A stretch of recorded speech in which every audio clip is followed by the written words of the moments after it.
Ryan Seacrest here. When you have a busy schedule, it's important to maximize your downtime. One of the best ways to do that is by going to ChumbaCasino.com. Chumba Casino has all your favorite social casino games like spin slots, bingo, and solitaire that you can play for free for a chance to redeem some serious prizes.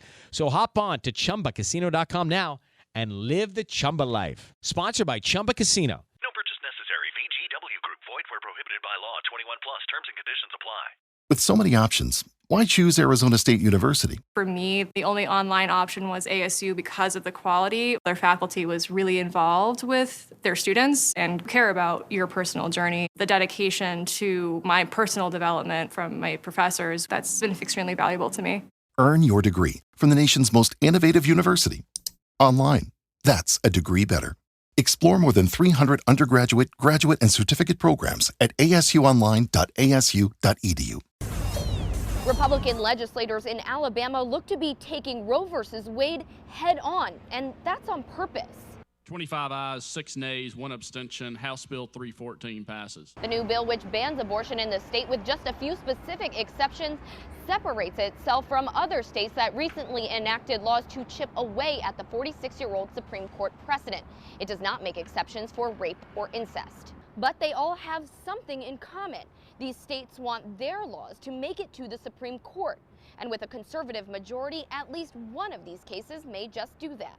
The Alabama bill will likely take the same path as many of the other state laws. Republican Governor Kay Ivey signed the law Wednesday. The law wouldn't take effect for 6 months, and in that time, a lawsuit is likely to be filed. It's expected to be blocked by a lower court and appealed all the way to the Supreme Court.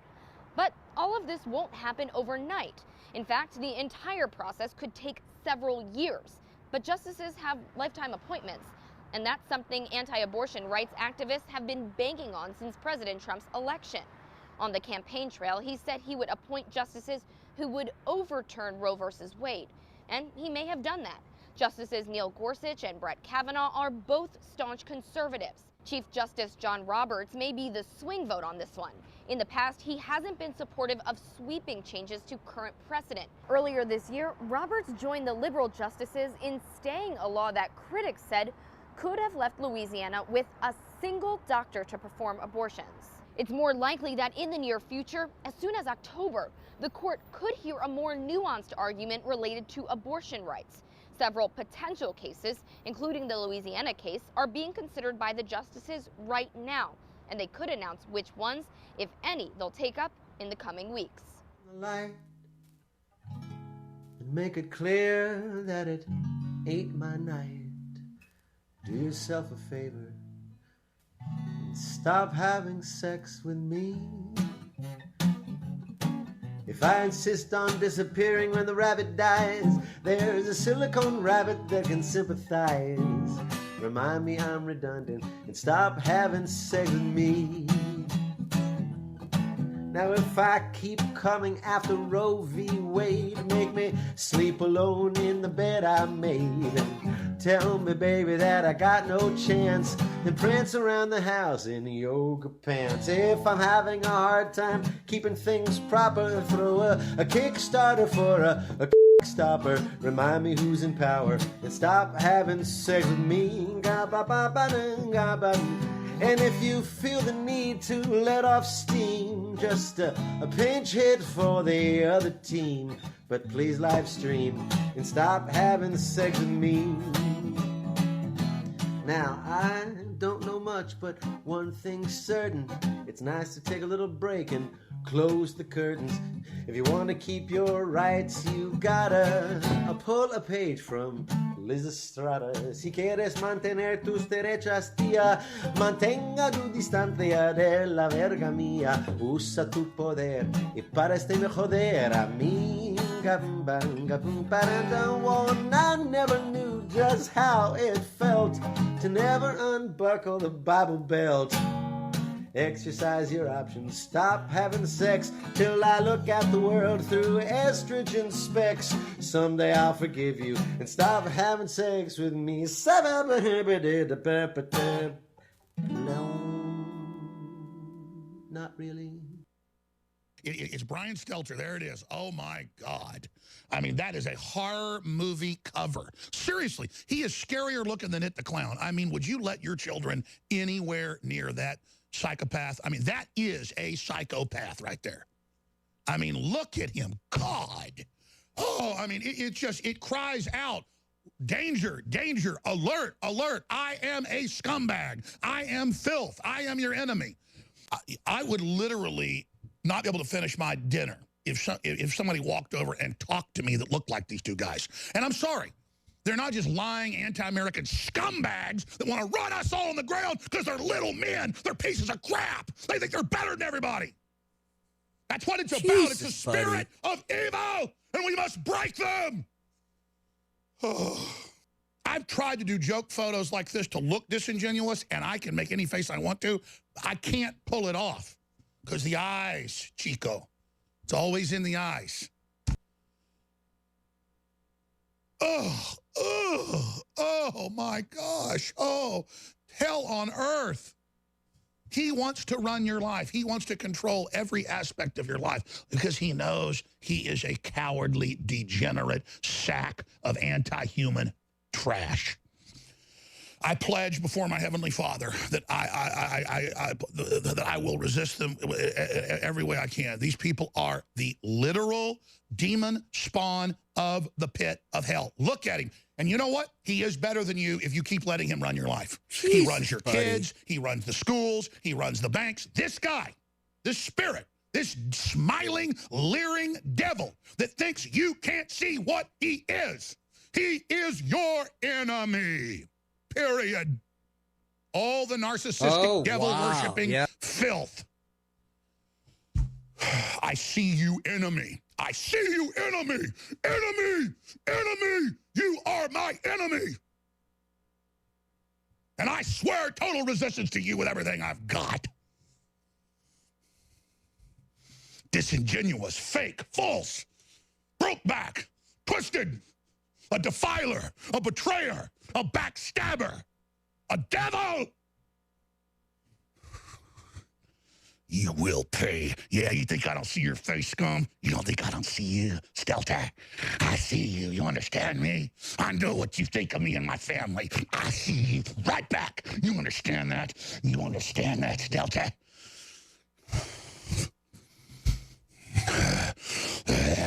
Stelter. You will fall. You will not bring humanity down. God is going to destroy you. Get him off the screen. Oh, God, they're so evil. Just please, God, free us from them. They're drunk on our children's blood, for God's sake. What a jackass.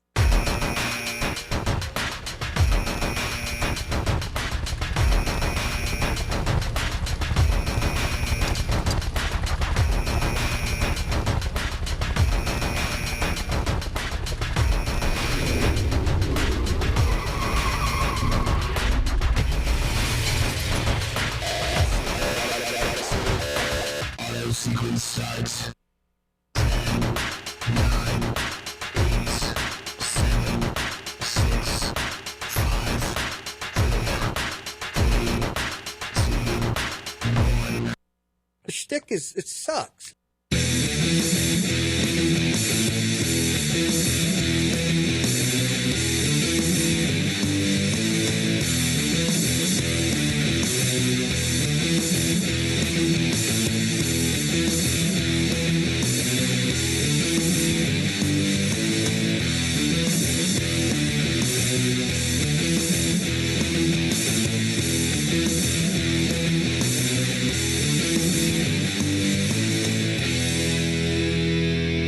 Hey, everybody, welcome. It's Matt Connarton Unleashed. We are live on WMNH 95.3 FM, emanating from downtown Manchester, New Hampshire.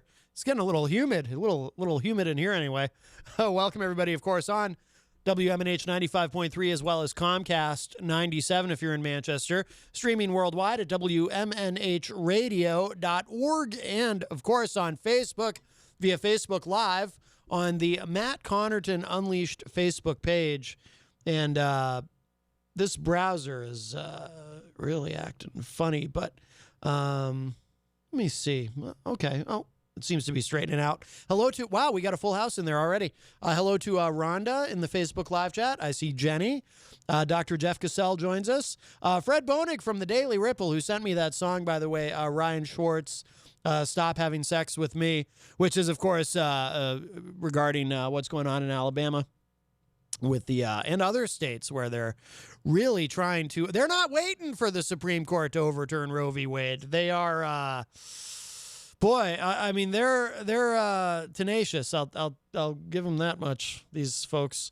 Hello to Ryan Gorman in the Facebook live chat. Gia is in there as well. Hello, and Tony Petrello also joining us. And you can join us. Of course, you can always interject and interact and so forth in the Facebook live chat, but you can also give us a call at 603-250-6007, 603-250-6007. And my friends, I have some frightening news regarding what's going on, this current movement to outlaw abortion with these laws where even in cases of rape and incest, nope, sorry, you're SOL. Very, very frightening. I'm, hello to Chris Rose. I am pro-choice, a bit tepidly so. And I say that only because, I have my own misgivings about it. And before we get to this story I'm about to share with you, well, actually, you know what? I'm going to save that for later. I heard something earlier today that was very interesting to me and surprised me a bit.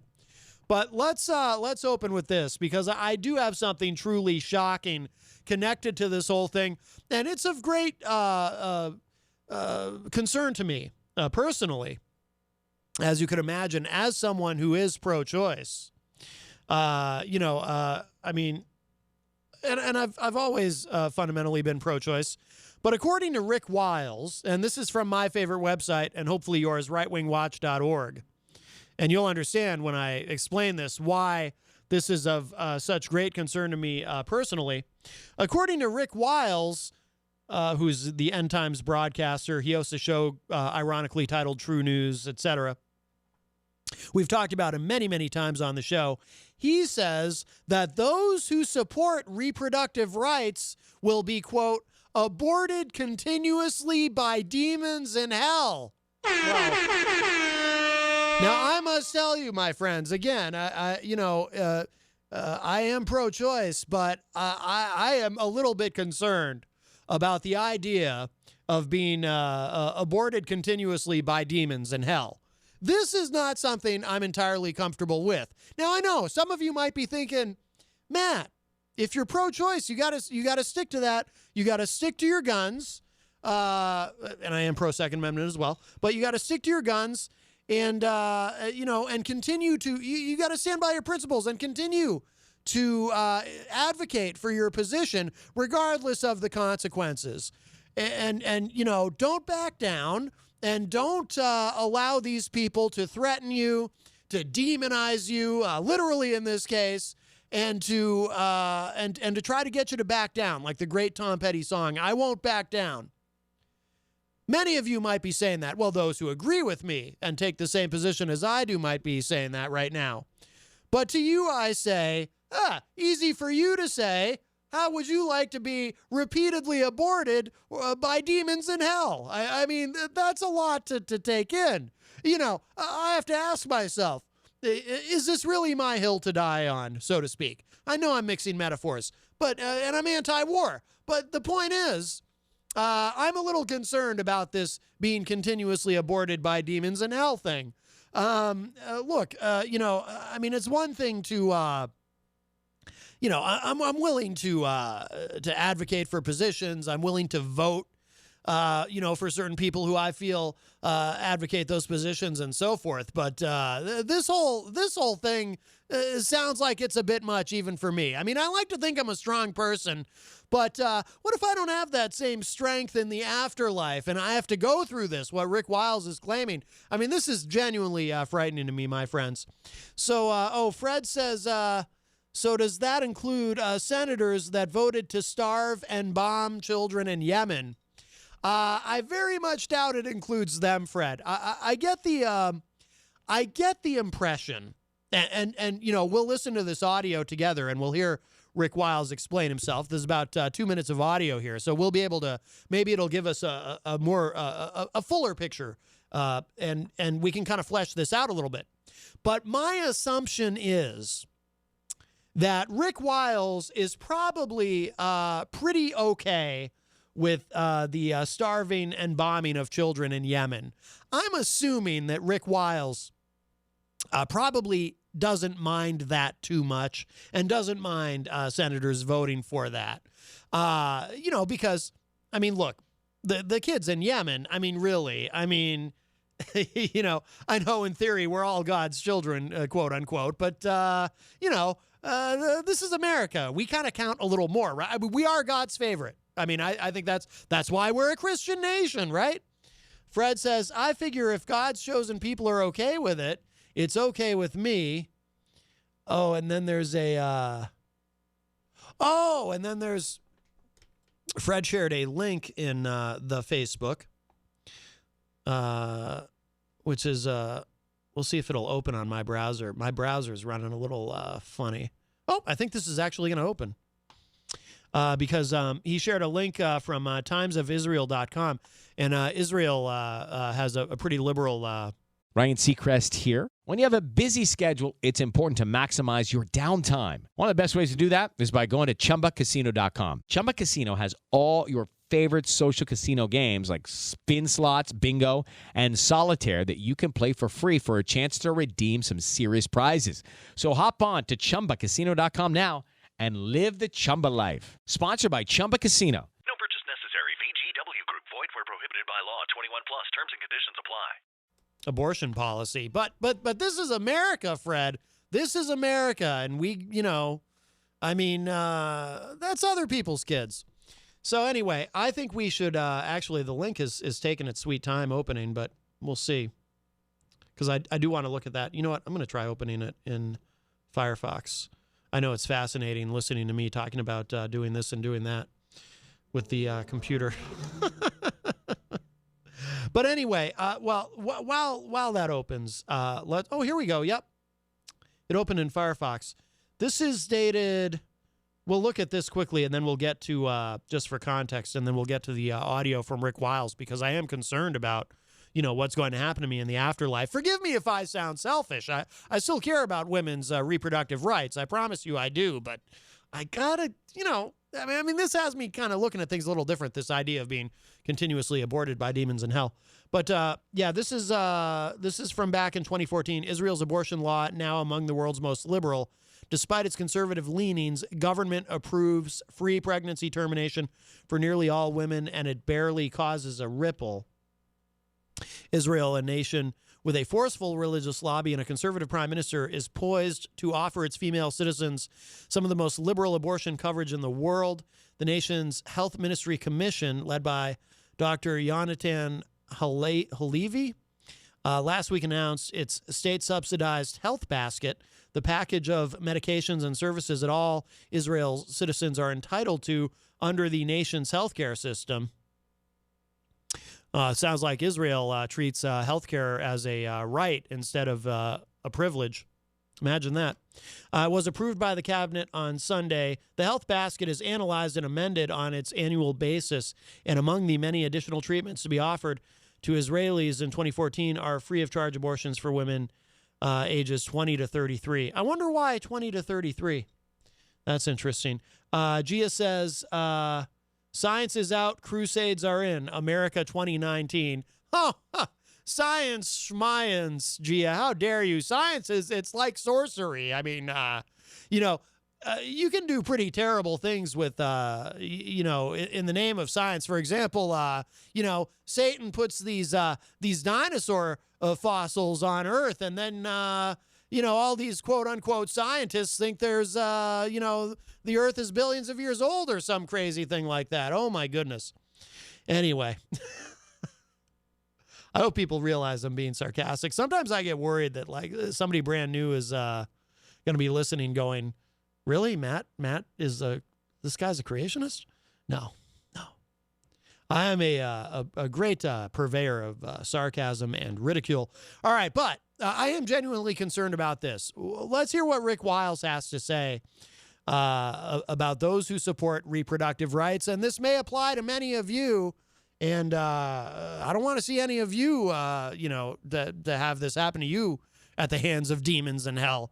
So let's hear what he has to say. I'm sure this will be informative. Please show me in the Constitution, where is the clause in the Constitution that says a woman has the right to murder an innocent baby? A bunch of reprobates on the Supreme Court declared that a constitutional right to murder babies exists in our Constitution.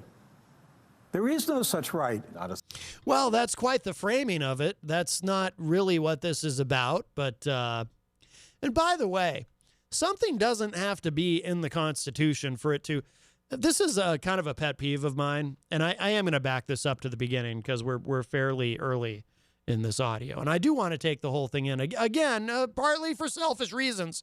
But people often conflate what is unconstitutional, because it sounds like he's making an argument that abortion is unconstitutional. I think that's what he's trying to say. He's putting a little bit of a different spin on it, and he's being very harsh with it.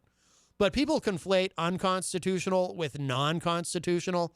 So unconstitutional is something that directly violates the Constitution, at least by, Matt's definitions. Non-constitutional would be something that is not in the Constitution, but it doesn't violate the Constitution either. And there's all kinds of things that are non-constitutional. But, I don't think, for just a random example, I don't think there's anything in the Constitution about an interstate highway system, but we have one. It's not unconstitutional. No one's saying that having an interstate highway system violates the Constitution in some way. But you could argue it's non-constitutional. It's not in the Constitution. I don't think there's any. There might be something about right to travel in the Constitution, but I don't think there's anything in the Constitution that says, the country is to have these minimum 2 lanes in either direction highways that connect the entire country. I don't think that's in there anywhere, but we have it. Anyway, that's a little bit of a tangent, but it just reminded me, it's kind of a pet peeve that I have. When people make these arguments about what's in the Constitution, what's not in the Constitution. Step into the world of power, loyalty, and luck. I'm gonna make him an offer he can't refuse. With family, cannolis, and spins mean everything. Now, you wanna get mixed up in the family business. Introducing The Godfather at ChumbaCasino.com. Test your luck in the shadowy world of The Godfather slot. Someday, I will call upon you to do a service for me. Play The Godfather now at ChumbaCasino.com. Welcome to the family. No purchase necessary. VGW Group. Void where prohibited by law. 21 plus. Terms and conditions apply. That's one of the things I run into a lot. There's all kinds of things you could argue are non-constitutional, but some people who are very, very anti-government to the extreme, like anarchists, they'll argue that everything's unconstitutional. Not literally everything, but all the things they don't like. Oh, those are unconstitutional. Well, some of these things, I'm open-minded. Maybe there is something here that is unconstitutional, but most of these things are non-constitutional, but they don't violate the Constitution, so STFU about it. All right, starting this over. Where is the clause in the Constitution that says a woman has the right to murder an innocent baby? A bunch of reprobates on the Supreme Court declared that a constitutional right to murder babies exists in our Constitution. Being a bit hyperbolic there. Just in case anyone isn't clear, no one literally said that. No one has literally said that, by the way. Pretty sure. Just pointing that out. There is no such right. Not a single place. There is no such federal law. The Congress has never passed an abortion law. It's never happened. Right. Judges on the Supreme Court who defied the living God decided that they would legalize the slaughter of babies in this country. Those judges, some of them, I guess all of them by now, are dead. and their carcasses will burn in hell forever. I personally believe that abortionists and those who fight for abortion, I believe that after you die and after the judgment of Almighty God on Judgment Day, I believe that abortionists and the supporters of abortion, I believe that their punishment in the lake of fire will be to be aborted continuously by demons. Wow. Continuous, Jesus, perpetual, eternal abortion. I'm not sure how that would work. And would this, I'm confused about some of the details here. I don't mean to nitpick, but we are talking about what's going to happen to those of us who are pro-choice in the afterlife. So I think it's relevant. And I don't mean to belabor it or dwell on it, but, none of us are going to live forever. Is this going to be happening in the lake? He mentioned the lake of fire. So is it going to be happening in the lake of fire? Is that where this re-abortion happens to your eternal carcass or something? I'm a little bit confused. And maybe I've misunderstood something. I wouldn't think you would have an actual carcass in the afterlife. My impression, and again, none of us really know. We don't know until the moment that we cross over into the great beyond. My impression has always been that your carcass, referring, of course, to your dead body, kind of stays here. Like that's going to stay here and decompose like Easy G's dead Uncle Al, or if you're cremated, you get all burnt up. But so if that stays here, I'm not sure why it would be there and just continuing to burn. And it sounds like it's going to burn for eternity, but I don't think it works that way. So I'm a little bit confused here. Now, the devil is in the details in this case, quite literally, I suppose. But this is all very confusing. I might have to back that up a little bit because, again, we are talking about, this, if this is true, if this is all true, this is very concerning. Maybe I've misunderstood something here and it's not as bad as I think. This whole lake of fire thing, though, sounds terrifying. I'm an excellent swimmer, but still, I don't know if I want to be in the lake of fire. And those who fight for abortion, yes, I believe that after you die and after the judgment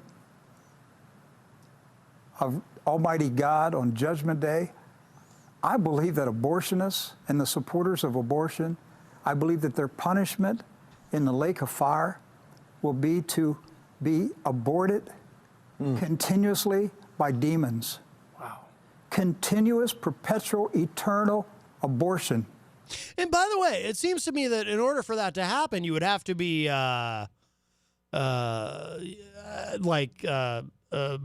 over and over again, or not quite born. This doesn't quite add up. I don't know if Rick Wiles is quite clear on all the details here. We'll listen to the rest of that in a moment, but let's see. In the Facebook live chat, let's see. Gia says, "Put me in a cage and let the birds peck off my flesh." Oh my goodness. Gia, I don't know if you mean, for that to occur while you're here on Earth. I would hope not, or if that's kind of an afterlife thing. You think, when you're in the afterlife, maybe that's something that would happen in the lake of fire. Fred says sorcery is enough to get you beheaded in Saudi Arabia. Yes, that is true. Fred says, well, if life begins at conception, child support should too, right? What do you mean, Fred? Oh, my goodness. I don't think too many conservatives would agree with you there. Gia says, Fred, yep, women need to lock it up unless there is a pre-intercourse contract outlining responsibilities in event of unwanted pregnancy. Yes. Jenny is here. Wait a minute. We want contracts now? Well, Gia is just making a suggestion. Really? You want a contract for dating? Well, she may have been kidding because she was also talking about birds pecking her flesh, which I can't imagine she's serious about that. Why can't you imagine that's serious? Because Matt? that sounds horrifying. I'll tell you what. What do you mean horrifying? If birds came to peck at my flesh, I'd be like, get out of here, birds. What you don't know, what happens when you're sleeping. Well, I'm pretty sure I'd wake up, but I don't know. I'm You're worried a pretty about deep sleeper. I'm worried about birds pecking my flesh in the lake of hell. That's what I'm worried about. So you're saying that you got that one-way ticket to hell now, huh? Well, according to Rick Wiles, I do. Are you guys like supposed to hang out somewhere for a while or something? Purgatory? Oh yeah, that. I was raised Catholic. He didn't say anything about purgatory. Well, no, purgatory is if you're on your way to heaven. If you're pro-choice, you're going straight to hell, according to Rick Wiles. Oh, okay. Straight to the lake of fire. Yes, Yeah. okay. Wow, yeah. Tell that to the 11-year-old That pregnant doc. girl. I'm just sitting here. Think about a demon with scalpels, scissors, cutting your spinal cord. Again and again. Again and again. Crushing your skull. Crushing your skull, ripping your heart out, using a vacuum cleaner to suck your organs out. And then... No, I'm still... Oh, my God, that's disgusting. I'm still very confused about something, though. So this means that in the afterlife, you still have your physical body to have all these things happen to you? I mean, I think Rick Wiles is burying the lead here. He's talking about what happens to people who are pro-choice in the afterlife.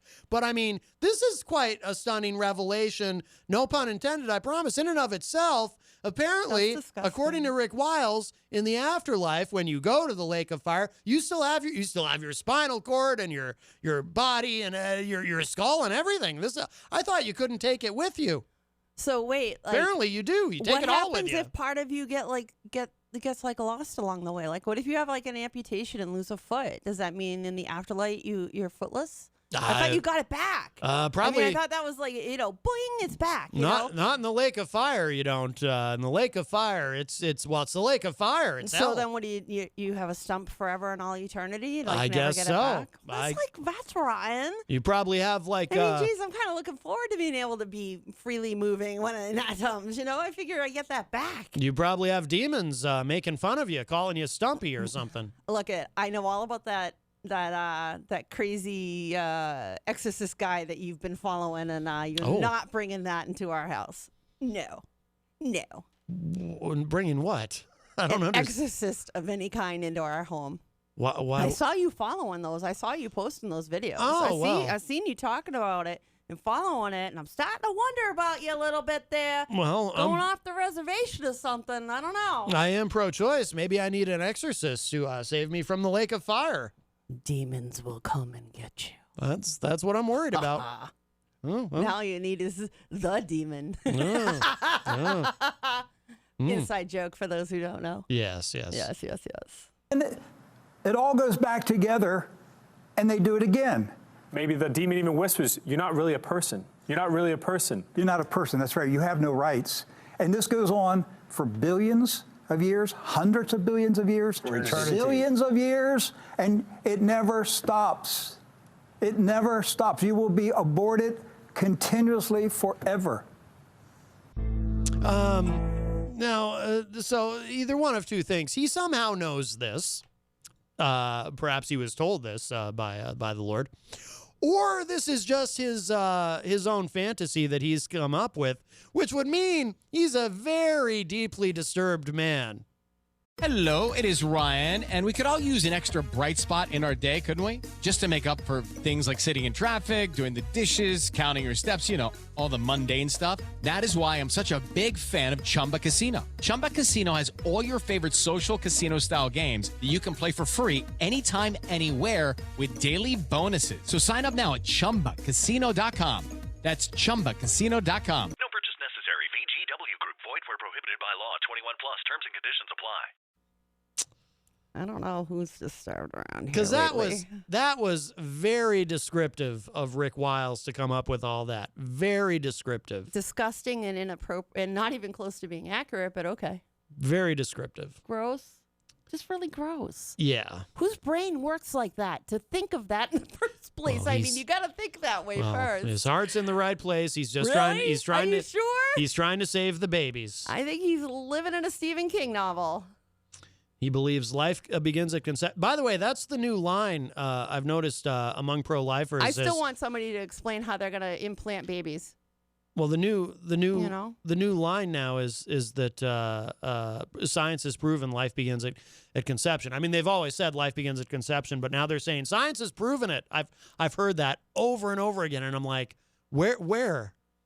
This is why they think Plan B causes an abortion. The abortion with the morning after pill, which it doesn't. But the unintended consequences that are going to occur as a fallout from this are horrific and life-threatening. And so many people are so full of themselves and their beliefs that they don't want to hear the science, they don't want to know the truth, and they're not going to listen to the truth. Right. I was very surprised this afternoon. I heard, I don't know who it was, because I caught it mid-conversation, but there was a pro-life activist in Alabama who really surprised me, though. He said something. So one of my arguments has always been that if you want to, if you want to get rid of abortion, the correct thing to do is to keep doing what we've been doing, but do more of it, because steadily, year after year, decade after decade, the rate of unwanted pregnancy has been dropping. The rate of teen pregnancy has been dropping. And the rate of abortion has been steadily dropping.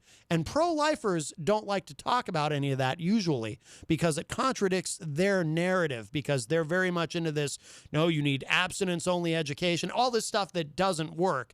But I actually heard a pro-lifer say, it was interesting because I'd never heard a pro-lifer say this before, but he tried to turn it around into making it into a pro-life argument. He said himself during this interview that I heard on NPR, he said, well, yeah, because he was asked the question, aren't you worried about going back to a time of, the back alley abortions and all this, or when a woman would perforate her uterus with a coat hanger? Forgive me for being graphic, but that's what used to go on. And his response was, no, because demand for abortion is going away anyway. And then he cited the same statistics I just did, and it was kind of jarring a little bit to hear a pro-lifer say those very things that they don't usually, because I've said that to pro-life, like on a certain show that I used to be the co-host on. I would get into these conversations on that show with pro-lifers all the time, and I would say things like, well, you do realize that as we increase education and as we increase access to contraception, the rate of unwanted pregnancy has been dropping. The rate of teen pregnancy has been dropping. The rate of abortion has been dropped. Since Roe v. Wade, the rate of abortion has been on a steady decline over the decades. And these people would look me right in the face and say, I don't believe any of those numbers. Those can't possibly be right. It's like, oh my God, those are the government's own numbers. So to actually hear a pro-lifer say that out loud, everything I just said was I was like, whoa, really? Did he really just say that? But of course, apparently this is the new way. This is the new tactic now. They can't run from those facts anymore. So now they're just going to spin them into, well, the demand for abortion is dropping, so we might as well just go ahead and outlaw it now. Which is obviously going to backfire. In so many ways, and in Yes. some very horrific ways. And what Yes. people don't think about are those horrific cases. Now, I don't want you to get me wrong. Me personally, I don't believe in abortion as a form of birth control. Of course not. But nobody does. As the conversations are starting to happen, the other side of the coin is these are the same people that are trying to feed you the line about not, we shouldn't allow young ladies to have menstruation pads or tampons available to them within the school. That's the same people that have the pro-life narrative, are the same people that are trying to keep that out of the schools. And these are people that are so backwards. They don't want to have honest conversations with kids. And the bottom line is the more honest conversations, I agree with you, that we have with kids, the more that we're open about how their bodies work, how they scientifically function. How does your body function? I remember when I was a young lady, a very young age. In my case, I was not educated appropriately. And I suffered through a lot to understand being a young lady and dealing with the simple fact of menstruation. And I was not taught appropriately, but now we are. that reduces the rate of unwanted pregnancies. The access to having birth control, to understanding how birth control works. These kids are smart. They know that condoms do not protect them against sexually transmitted diseases entirely. They're smart. They get this. They know that the timing method doesn't work. They know that if they don't... The rhythm method. Yeah, the rhythm method, whatever That's the heck. That's a big Catholic thing. These kids are smarter That's now. why you see these very large Catholic families. Well, and in my own faith, having a large family is usually predominant in people who are very Orthodox. And there's families like mine and my dad's that didn't have a lot of kids. And that doesn't matter. What matters is how we educate our young. And the more we educate them, the better. My generation wasn't taught as well. The generations that are existing now are being taught better, and they're being taught from a no-nonsense perspective. They're not talking down to them like little kids. They're like, hee, hee, hee. There's less of that, and there's more quality conversation, I think, going on. I know that when my kid went through health education, he came home, and I'll never forget it, and he'll shoot me for ever saying this, but his health teacher did such an excellent job of educating them. He came home and had an honest discussion about sexually transmitted diseases and expressed his desire to wait to go that far, to not want to go that far, because he wasn't ready to deal with those risks. And that came from a real conversation. We don't have real conversations. We have more pregnancy. I've told this little anecdote many times on the show, but I'll repeat it because it's certainly relevant now. One of the times that Rick Perry ran for president, I forget if it was the first time or the second time, because I think he's run twice. I know he's run at least. I think he's only run twice, is what I mean. He did this question and answer thing. I think it was at some university in Texas, and he was asked about, at the time, he was still governor at the time, and he was asked about their abstinence only policy in terms of education. No sex ed in Texas schools, abstinence only, that was the policy. And he was asked about this, and he said, well, that's what works. It clearly works. And then the interviewer said to him, well, you do realize that Texas has the strictest abstinence only policy in the country and the highest rate of teen pregnancy in the country. So apparently it doesn't work. And his answer was just something like, well, I know abstinence works. And he really didn't have an answer. He just kind of, You know how abstinence works? By educating them to want to choose that for themselves. Right. Yeah. That's what works. Yeah. Educating them and giving them materials, not closing the door and saying, I'm not going to, no, don't look in there. It's scary. And that reminds me, too, of another positive trend. The rate at which the median age at which teenagers are first engaging in sexual behavior has gone up. Yes. Yeah. Kids are waiting more and more now to have sex. They get the consequences better than our generation did. Another positive trend, which is a result of educating these kids. But beside that fact, we also have to consider the medical ramifications. One of the worst stories I ever heard about a state that had too tight of an abortion law involved a woman who was pregnant with a child she very much wanted. In fact, it was her. It would have been her third, and unfortunately, somewhere around the period of about 6 months or so, they lost the child. For whatever reason, the child passed away in utero, and the doctor said, nature will take its course, and they assured her that. And so she was sent home to go through the natural process of miscarriage, and then to come to the hospital when that was going to happen. And the thing about it is that 2 weeks went by, and she didn't miscarry.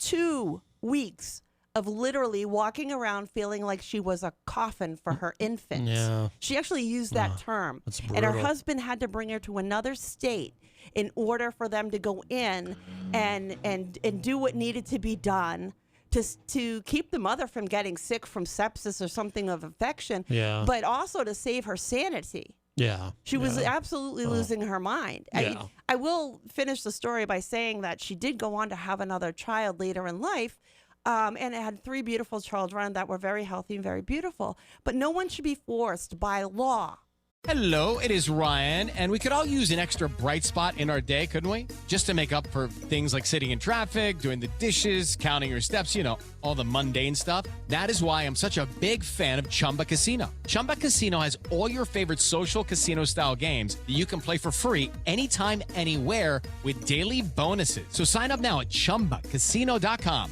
That's ChumbaCasino.com. No purchase necessary. VGW Group. Void where prohibited by law. 21 plus. Terms and conditions apply. To go through that kind of suffering and pain. Yeah. Because the law was crafted so narrowly, it negated any of those possibilities. And when it happens once, it can happen again. Mm-hmm. And it does happen. People lose their children every day to miscarriage. And not everybody can go through that process naturally. People have things wrong with their bodies that get in the way. Yeah. Do we really want to make people suffer? I don't think that's the intent. Right. But that's the unintended consequences of narrowly tapered laws that don't consider any of the unintended consequences. Right. And in medicine, there are a lot. Yeah. Well, I think we might, on that note, we might move on to something, because we'll do something fun.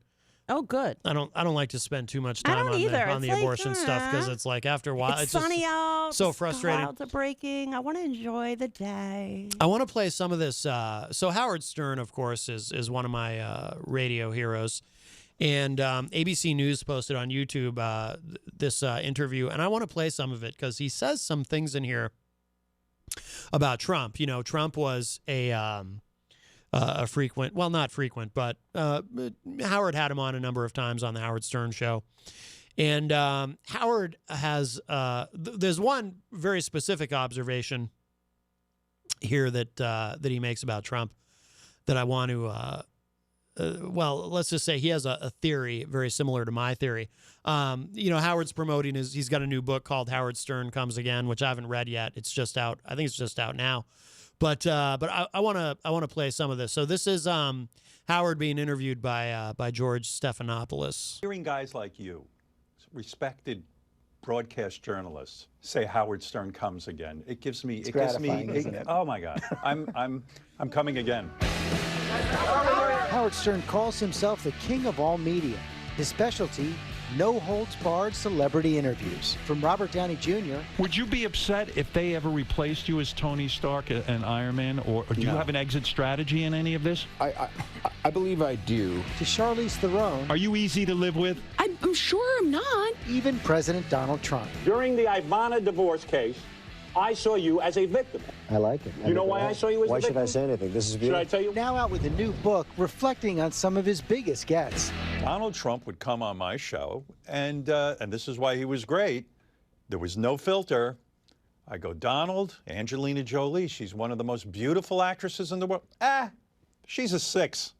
Now who says that? Most people, if they're having that thought, keep that pretty guarded. Not Donald. He was right into it. You know who's one of the great beauties of the world, according to everybody, and I helped create her? Who? Ivanka. Ivanka Trump, most beautiful girl in the world. I would marry her. These types of things, most people, certainly politicians, don't say. That would. Well, let me. I can find the actual clip he's referring to this comment. If Ivanka weren't my daughter, perhaps I'd be dating her. Or that was from Howard. Would have been embarrassing. Some of the dozens of interviews Stern did with Trump resurfaced during the 2016 election, and Stern says he didn't foresee the impact. And I was quite surprised when they dragged out every single Donald Trump interview I had done. And in some ways, I felt it was unfair to Trump because, for example, they were fond of quoting that Donald Trump had said something to the effect that STDs were his personal Vietnam. But really, it was in a very joking scenario. He was not comparing his life to a Vietnam vet. It was ha, ha, ha, and this and that. But when journalists took it and made it serious, I thought it was a little bit unfair. Do you feel that? The reason that's so interesting to me, and there's another piece of this that's interesting, but as you've all probably noticed, I'm not a tremendous fan of the president. However, well, believe it or not, I'm not much of a Trump guy. I know say. I know this What's is. the matter with you, huh? I know Miss this is stunning to hear. Oy. But people are going to think you're nuts. I know, right? Oh, they're going to send the white coats. But fair is fair. And I have defended certain things where I thought the media has gone too far. And one of the things that has always bothered me, and and this is what Howard's talking about here, is when the media would take things that Trump said on the Howard Stern show and use those against him.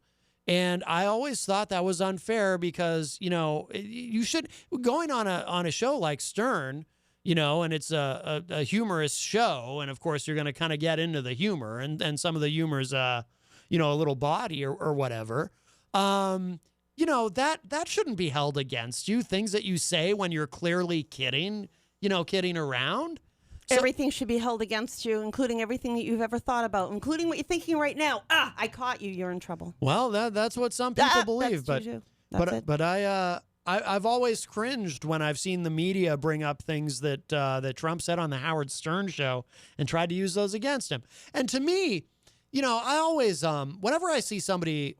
Hello, it is Ryan, and I was on a flight the other day playing one of my favorite social spin slot games on ChumbaCasino.com. I looked over at the person sitting next to me, and you know what they were doing? They were also playing Chumba Casino. Everybody's loving having fun with it. Chumba Casino is home to hundreds of casino-style games that you can play for free anytime, anywhere. So sign up now at ChumbaCasino.com to claim your free welcome bonus. That's ChumbaCasino.com and live the Chumba life. Sponsored by Chumba Casino. No purchase necessary. VGW Group. Void where prohibited by law. 21 plus. Terms and conditions apply. Going after somebody unfairly, or going after a particular idea, or whatever, and it's like, well, hold on. Aren't there enough other things, like with Trump? To me, there's enough valid things that Trump has said and done to criticize, so you diminish your whole sort of thing if you start going after him for things that really shouldn't count. You know what I mean? Well, I'm going to call you out because I'm pretty sure I remember that you saying you didn't agree when the tape came out of, obviously he wasn't president at the time, but then Donald Trump saying, grab her by the Right. Well, the vajayjay there. Well, you had that was actually filmed and taken during, what was it, a TMZ interview? That was an interview with Donald Trump. So Access Hollywood. So exactly. So if you're going to say, hey, past interviews, past things you've said shouldn't be held against you because you were just joking around or whatever on Howard Stern. Well, then how come you can't? Why didn't you apply that when that came out? Why did you hit the president when that came out? Well, here's what I've said about that, because it's a little more nuanced than that. So to me, I thought the comment was kind of gross, but so it's your perception. But what I do think is a little unfair is when the media takes that, because they still do it even now. It still comes up. They'll refer to Trump as having bragged about sexually assaulting women. I hear that all the time, even now. Some people consider grabbing a woman's vajayjay without her permission assault. Right. Well, it is. It is assault, literally. But that he wasn't bragging about doing that. He was making a very bad joke about doing that. He was bragging about being worth so much money he could do whatever he wanted and a woman would go with him. But I think it was disgusting and it was horrible behavior and it's something that is gross. But if you're going to apply the logic that whatever he said on Howard Stern doesn't count, well, then whatever he said on Access Hollywood doesn't count either. You can't have it both ways. Well, I'm not trying to have it both ways. You are. What I'm saying, no, because I thought the comment was gross. It doesn't matter that the comment's gross. That's perception. But that has nothing to do with what if I think that something he said on Howard Stern is gross? Yeah, but I'm also saying I don't particularly agree with the way the media has used that against him. So I'm not trying to have it both ways. But you hit him on it when it came out. Because I was like, that's not funny, dude. But it's not funny, and it is gross, and it is inappropriate, but it's the same scenario. Yeah. You're dealing with a reporter on an Access Hollywood. That's the same kind of cuckoo but media I didn't agree. stuff. But I didn't agree with the way. But I didn't agree with the way it was. You're picking. No. You're picking what you're gonna like and not like. No, I'm consistent because I didn't agree with the way it was used against him.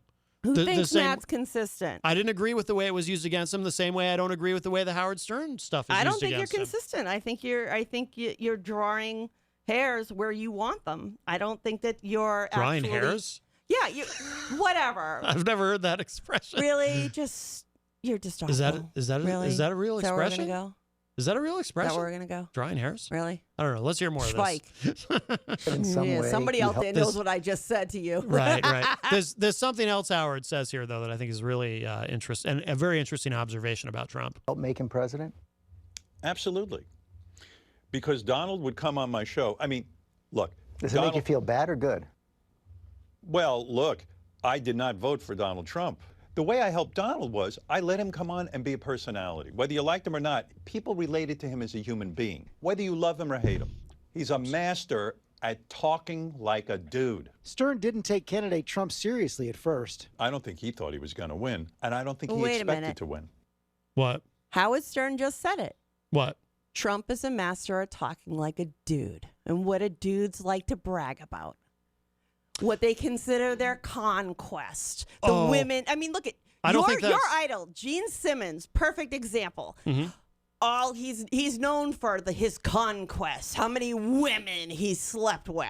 Okay? Sort of. Okay. Well, sort of. And Come on. I'll explain what I mean by that. Come on. Right, same thing here. Trump has always been somebody that has portrayed himself as somebody who can pretty much get whatever woman he wants, even though there's many women out there who would say otherwise. That's how he came off.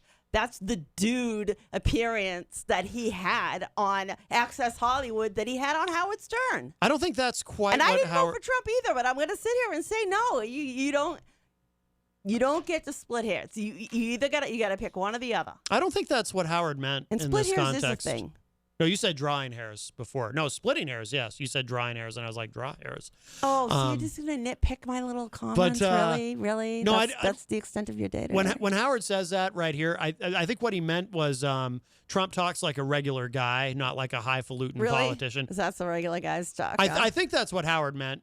There's a reason I don't like regular guys, I guess. Yeah, but I think that's what Howard meant. I'll back it up. But the really important thing that Howard says here, Surprisingly, a lot of women find it offensive to hear men speak that way, and there's nothing sexy about it.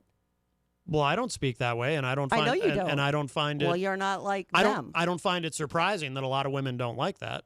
There's a lot of guys out there that think that they like to talk that way. Yeah, but a lot of guys are stupid. That's right. Yeah. And let's add a few people to that list. Yeah. But I want to back this up a little bit because this is what I really wanted to focus on. Does it make you feel bad or good? Well, look, I did not vote for Donald Trump.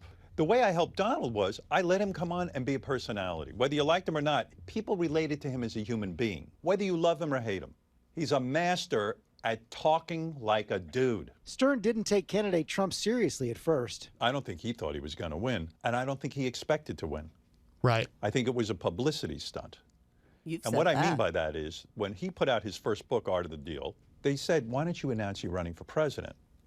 And it'll help sell books. It'll get you on every show. And if you go back and look in time, that's exactly what they did. He never announced he was running. He was going to run. What happened, I think, with this time was the Apprentice ratings were going down. Mm-hmm. NBC was balking at giving him a big contract. And lo and behold, I'm running for president. But once Trump and that's what I've always said. It was a publicity stunt that got wildly out of control. He never expected to win. He probably never even expected to be the nominee. Well, bottom line is he is. Right. Like it or not, Yeah. he's the president of the United States. And for me and mine, there's some semblance of respect for the office we have to have. We don't have to agree with everything that's coming out of there. Right. But I think it's nitpicking to go back and go through Access Hollywood tapes or Howard Stern tapes and pull out stuff that was said back then. I mean, I'm sure that we could find a few choice words said by Ronald Reagan that we wouldn't necessarily agree with from his days in Hollywood if we really looked. Of course, there wouldn't be as much evidence because he didn't get filmed as much. Nowadays, you can get filmed everywhere, so you really can't get away with anything. Yeah. No, and that's part of it too. You can't get away with anything nowadays. Everything is recorded. Everything is reproducible. So your life. There are people alive on this planet right now whose entire lives, since day one of being born, have been on Facebook or some other social media. Yeah. There's a little more here. Became president, their personal and professional relationship changed. The turning point in my relationship with Donald was he did ask me to speak at the convention, and I had to say no. Were you tempted at all? Well, since I was a Hillary supporter, for a minute I thought, well, I'll go up and endorse Hillary, which would have been a great moment. You wish you would have done that now? No, I wouldn't do that to Donald. You know, it's a weird relationship I have with Donald. Was at my wedding. He was always very nice to me. But you don't want him to be president, but you can't help like him? I have a real problem. As you can tell, I have a real problem with what's going on, so I'm very conflicted now. You know, the guy I knew I didn't know this was him.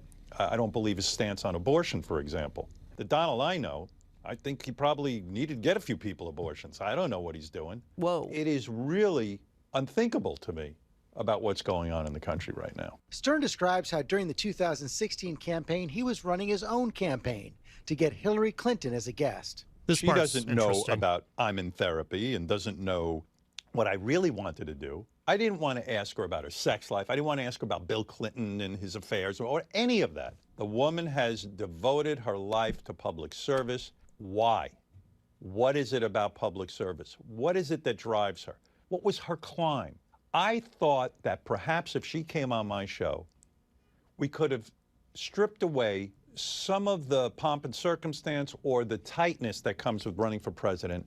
And like Donald, she could have been seen in a different light. Humanize her. And you believe if she had done that, she'd be president? That's an arrogant statement. It came down to a couple of states, 70,000 votes. On Sirius XM, we have 33 million subscribers. If Hillary could have come in and maybe persuaded 70,000 people out of those millions of people that listen and come off in such a way. It is Ryan Seacrest here. There was a recent social media trend which consisted of flying on a plane with no music, no movies, no entertainment. But a better trend would be going to ChumbaCasino.com. It's like having a mini social casino in your pocket. Chumba Casino has over 100 online casino-style games, all absolutely free. It's the most fun you can have online and on a plane. So grab your free welcome bonus now at ChumbaCasino.com. Sponsored by Chumba Casino. No purchase necessary. VGW Group. Void where prohibited by law. 21 plus. Terms and conditions apply. Maybe we'd be looking at a different scenario. Stern's platform is... Anyway, so, and then it goes on. It's a great interview, but that whole section of it I thought was really interesting. Well, it's true. I mean, think about when Bill Clinton was running for office. What do we remember from when we were kids? Him going on MTV and playing the saxophone. On Arsenio. Sorry. Yeah. Sorry. Wrong show, right instrument. Right. But that humanized Bill Clinton to young people, to a lot of people, because you got to see him as a human playing an instrument, jamming with a band, being more natural and more let loose than you normally I know what's see. on the TV. Oh, sorry. When you normally see politicians. Virtual John Hopwood had to interject there. He's going to get some ice water. Mention of television. Ugh. Yeah. No, it is interesting to think about, though, what if Hillary had gone on Howard? You know? I don't know that would have made any difference for her because she's such a war hawk. That was such a turnoff to a lot of young people that they shied away from her for that reason. Yeah, a lot of people did. But a lot of people were mad about Bernie. But the whole humanizing her thing, I think, would have been... Couldn't they all use that, though? It's just an interesting thing to think about. But isn't that what Trump does? He endears himself to people because he doesn't talk like a politician. Because he talks, and some of us may say, oh, that was idiotic of what he said, or I can't believe the president wrote that. But there are so many people out there that actually find that very refreshing to hear language like they might hear or just around the neighborhood, from a politician, from somebody that they're holding as almost over them in a way. Yeah, I would find it refreshing if I didn't think he said awful things and had awful policies. Just a regular. A lot of things going on there. A regular guy? No, I'd be into that too. Little emperor has no clothes thing going on. Yeah. So I think it is the top of the hour, so we will we'll take a break, but very excited to here. I'm going to play something from this. We have a new sponsor, but you're listening to Matt Connarton Unleashed, and we're live on WMNH 95.3 FM, and we will be right back. Whoops. Hello, and welcome to McDonald's. You've probably heard we're revamping our image. But you may not know about all the wonderful new changes in store for our customers. You've seen our hot new hipster hamburglar. But have you seen the new Grimace? He used to be such a sourpuss. But now he's a magnet. We also have a new burger for all you tree huggers out there who are too snobby to eat fresh patties from enormous vats of ground up cows. The McCarrot Burger. Healthy and delicious. But don't worry, we've still got all the classics, like the Big Mac. And we're not going to change the Big Mac or the special sauce inside it. Our founder's grandson's great-nephew Randy's been making it, whatever it is, for 45 years. I make it at home in the back room, late at night. Now let's talk dessert. The apple filling in our baked apple pie was too hot for some people, so we replaced it with something a lot cooler. Gumballs. All right. And of course, there have been a lot of questions about just what kind of fish is in the fillet of fish. It's fish, right? Yeah, of course. It's a fish! But we're not just updating the menu, we're upgrading the entire McXperience. Karen, do you remember those complaints from moms about the cleanliness of the ball pit at the play place? I sure do, Jeff, but not to worry. Those ball pits will be scrubbed clean by our new global head of Play Place Cleanliness, Randy. They told me I could legally wash the children's Whoa! Don't worry about how that sounds. Randy will only be allowed to clean when our locations are closed. Dang it. Wait a minute. We almost forgot about Ronald. Studies show that Ronald McDonald actually scares the shit out of children, so he's now known as health expert Ronald McDoctor. Hi. Nothing is healthier than eating at McDonald's. Try our gumball pies. They're very slimming. Thanks, Doc. Hey, Jeff, isn't it about time for our jingle? You mean, I'm loving it? No, silly, the new one. Oh, yeah. Hit it, Maestro. Mickey D's, you have no other choice at the airport. So come on down to the new McDonald's, which is now called Anywhere But McDonald's. As in, where do you want to eat tonight, Jeff? Anywhere but McDonald's. Oh, yeah, one more thing. You, Morgan Spurlock. Anywhere but McDonald's, you still have no other choice at the airport. And there ain't no more Happy Meals, neither. Unless y'all Lord, we thank you for this day, and please protect us from anything that might lead or affect us astray. Kids, make sure you read your Bibles, it's the best word. You can't be watching nothing with the S word, okay? You know it breaks my heart. Our culture is, of course, and Clinton was the start, and 8 years more dead. We need to get back to the tenets of small government. That's why I came to cheer and watch. A statist who likes to grab crotch. So give me more disclosure of entitlement proposals. I used to say we can't afford, tax my trade and close the border, give crude language the exposure that up till now I abhorred. While I'm not a total poser, you could say I'm getting closer.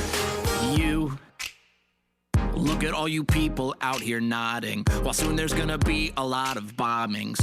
We grieve. Trump, that guy just gives the pot a stirring motion. I haven't seen such terrible emotion since New Year's Eve. You know it breaks my heart. The wars are never ending. George Bush was the start, and Don Trump, Mike Pence. We need to stop the droning. It's just common sense. Those are things I'll protest and scream, unless you know it hurts my team. So hand me a pink poster, because now I'm an opposer of the bombings and the wars that for 8 years I glossed over. My memory is as selective as Meryl Streep's, I suppose. Past that stuff we brought from Boulder, you could say I'm getting closer. You could say we're getting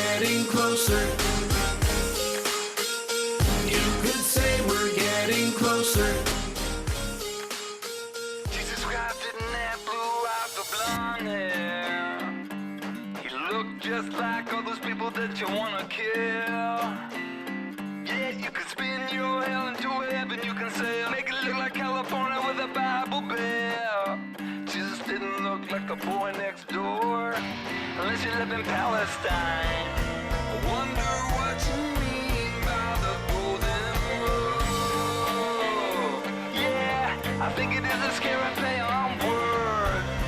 I wonder what they taught you back in Sunday school. I bet you think of him as a nice, clean, long-haired Republican. Yeah, he'd be all locked up in Guantanamo Bay if he were alive today. Yeah, he'd be a revolutionary wanted by the CIA. I picture him in all the wrong places, finding diamonds in the dirt, Star David tattoo, and a Che t-shirt.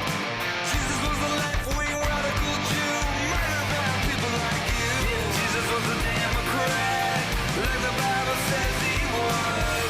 I don't think you take the blame for the awful thing that people do is say his name. Jesus was alive today, if he's sad to see, it's no different than they used to be. He is gonna call you out, I'm pretty goddamn sure that he's gonna be angry. He's gonna be angry. Yeah, you wanna know what I think? Yeah, you wanna know what I think? Jesus would have been a car-carrying liberal if he were a young man born in the USA. Wouldn't be fiscally conservative and wouldn't vote for John McCain. Yeah, all those so-called Christians that you see on TV, maybe they scare Jews like they scared me. Kick 'em the hell out of my temple too. Too many elephants in the room. If Jesus was a Democrat, like the Bible says he was, I don't think he'd take the blame for the awful thing you people do is say his name. Jesus was alive today, if he's sad to see it's no different than it used to be. He's gonna call you out, I'm pretty damn sure that he's gonna be mad. I think he's gonna be angry. I think he's gonna be mad. I think he's gonna be mad.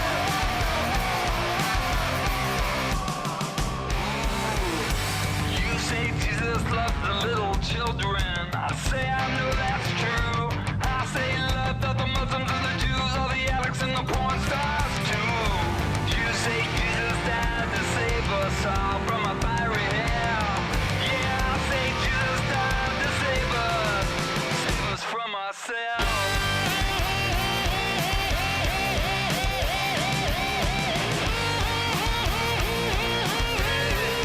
What's it say?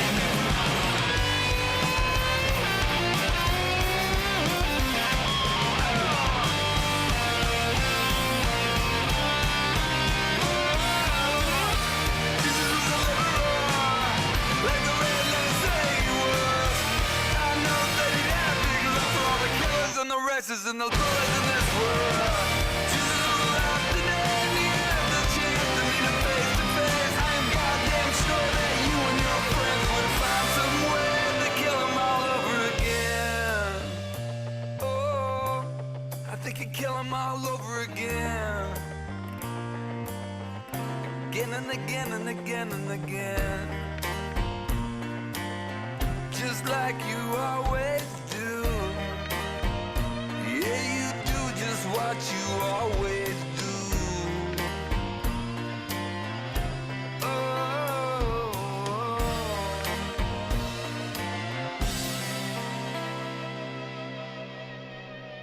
We interrupt this program for this special report from the Pat Robertson Gay Abortion Tornado Weather Radar Center. Thanks. Now you can see by the Weather Judgment Center 9 Gay Abortion Color Radar that there is an area of extreme sin and deprivation that is the most threatened, along a line and 10 miles either side of a line from Los Angeles to Las Vegas. Now, righteous people in these areas should expect the fornicators and sodomites in the path of God's wrath to be swept up by tornadoes and into the lake of fire within the next 15 minutes. You can see these fornicators and sodomites here on Weather Judgment Center 9's patented Center Doppler Suite. Also, wives in these areas who aren't servants to their husbands and who are just plain not that good looking will be plucked up out of their storm shelters to be boiled in absolute punishment, wherein their giblets will be rendered, their naughty parts sauteed in the clarified butter of their wicked perfidy. In addition, we're keeping a close watch on this tropical storm that will probably attack homosexual structures such as dog grooming parlors and antique stores within the next 48 hours. Be sure to stay tuned to Weather Judgment Center 9 as we continue to track the path of God's wrath. In Jesus' name I pray. Jesus, buddy.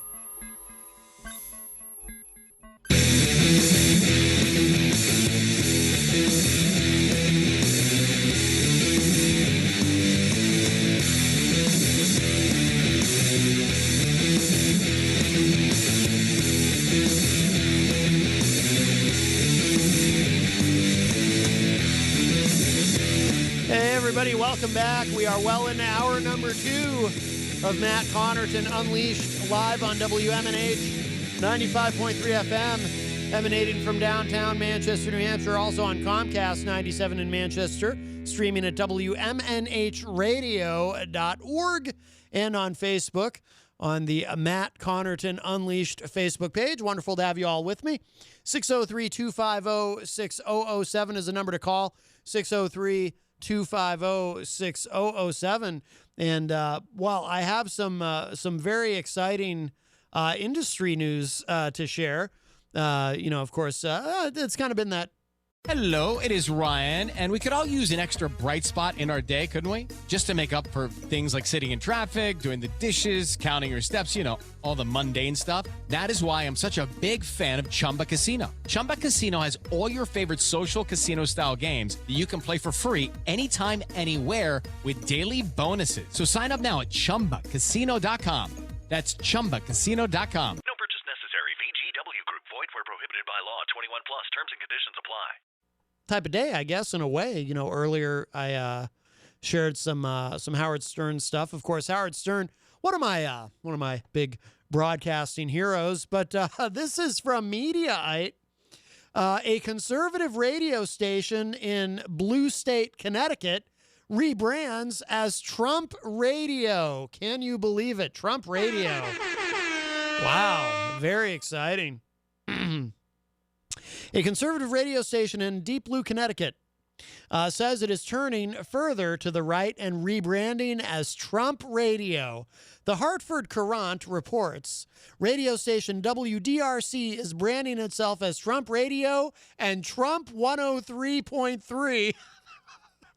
That's just funny to me as a radio guy. It's just funny to, I just imagine the sweepers and, Trump 103.3. You know what I mean? I just I gotta find this online when they do it. I gotta stream it to hear some of this. With a lineup featuring commentary from conservative media personalities Ben Shapiro and Bill O'Reilly. Whoa! Wait a second now. They can't put Ben Shapiro on there. Ben Shapiro is kinda, sorta a never Trumper. They're gonna put a sort of tepidly so, not quite, but almost never Trumper on Trump 103.3. I mean, that's very dangerous. What a bold programming decision that is, my friends. Advertisements for the station on Connecticut roadways feature a likeness of President Donald Trump. The Hartford Courant, at Hartford Courant, tweeted out, "Few people work harder than Donald Trump when it comes to self-promotion, but now one Connecticut radio station is doing it for him." And there's a picture here of Trump 103.3 FM. Oh, God, you have to see, you have to see this. You know what? I will drop a link to it into the Facebook live chat for those of you who are listening and watching on Facebook. And if you're not, you can always take a peek at it later on. But there you go. The link is in there. You got to see the picture.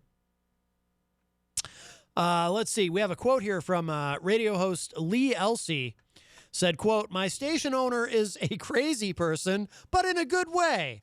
he likes to make a big splash and he likes to ramp up the listeners. It seems like the listeners have embraced it, even if it is for the short term, unquote. For the short term, what do they think he's going to lose in 2020? Come on now. How can you? Not only do I predict that Trump will win re-election, I believe that Trump will remarkably, and I don't know when the last time this happened was, probably never. I think that Trump will even carry Connecticut. Why? Because of Trump 103.3. Elsie noted that there are 3 Florida radio stations that are playing selections from Trump's speeches every hour until the 2020 election. That's true. I did read that the other day. There's these stations in Florida that are actually playing Trump speeches every hour of the day. It's just remarkable. Legal experts that spoke with the Hartford Courant cautioned the station may be on shaky ground by using the president's name and likeness. Well, I'm sure he doesn't. I'm sure the president doesn't object at all. Quote, I would probably have said, oh boy, we're going to really need to think about this, unquote, said trademarks expert Jonathan Faber. The station has been running promos calling for the firing of Democratic Connecticut Governor Ned Lamont to galvanize conservatives in the state. When asked about the rebrand, a spokeswoman for the governor said, quote, this is nothing more than a PR ploy to try to attract listeners who are already predisposed to believe that anything Government Lamont does is wrong and anything President Trump does is right, unquote. What an exciting time in the radio industry, I'll tell you. You can see why I enjoy these things so much. We're going to kind of really shift gears here. I have a story from Reason that I want to share with you. We won't spend a lot of time on this, but if you're a regular listener, you're certainly aware by now that I am vehemently anti-drug war. And you know, we talked about it on the show yesterday. You know, yesterday on the show, we had a great guest joining us by phone, Lauren DeLuca, and she's from the Chronic Pain Advisory. Oh, God. Forgive me. The name of the organization escapes me. Gia, if you're still listening, you probably know. It's got a long name, and, you know, I can't remember these things. I'm not smart enough. I'm a radio host. What do you want from me? But you know, we had a great conversation with her, and we were talking about how, you know, we were talking about the war on drugs, and we were talking about, you know, one of the aspects of it, of course, the government and the CDC getting involved in trying to limit opioids, opiates, et cetera. And, you know, it was an in-depth conversation. Laura was on with us for the entire 2 hours, you know, and, you know, we talked about how the government has screwed this up to the point where there are a lot of people who are suffering from chronic pain who have been taken off of their pain meds through no fault of their own by a sociopathic government. That just makes everything worse. Oh, thank you, Gia. She put the link into the Facebook live chat. It's CIAAG.net. CIAAG.net. That's Lauren DeLuca's great organization that she founded and is currently doing good work, you know, to try to change things. So, but, you know, the war on drugs has a lot of victims and whatnot. And, you know, we are little by little, you know, there's some positive steps happening. More and more states are going legal. Not quite there yet here in New Hampshire. Sununu has said he will veto any legalization of cannabis, but, you know, at least we got decrim. But I have an interesting story here about something that's going on in San Antonio. But let's grab this call. Hi, welcome to Matt Connarton Unleashed. Who's this? Oh, hello. Well, hello, Eric.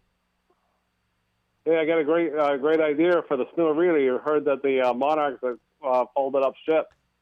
Yes, and just to be Yesterday, clear, yeah. just to be clear, you said ship, S-H-I-P.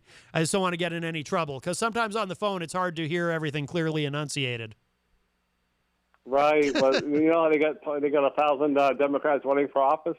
Well, they could put them all around in a big table where they used to have the ice, and they could have a huge debate, and they can have in charge free admission, and then open up the stands, have sell some of those expensive foods that we sell at the arena. And then they can have, some other presidential candidates come in and hold some rallies. They've done that in the past. Donald Trump came there a couple of years ago, and he was there the night before the election. President Obama came a while back, and he had the Oprah Winfrey, and the place was sold out. And I think, then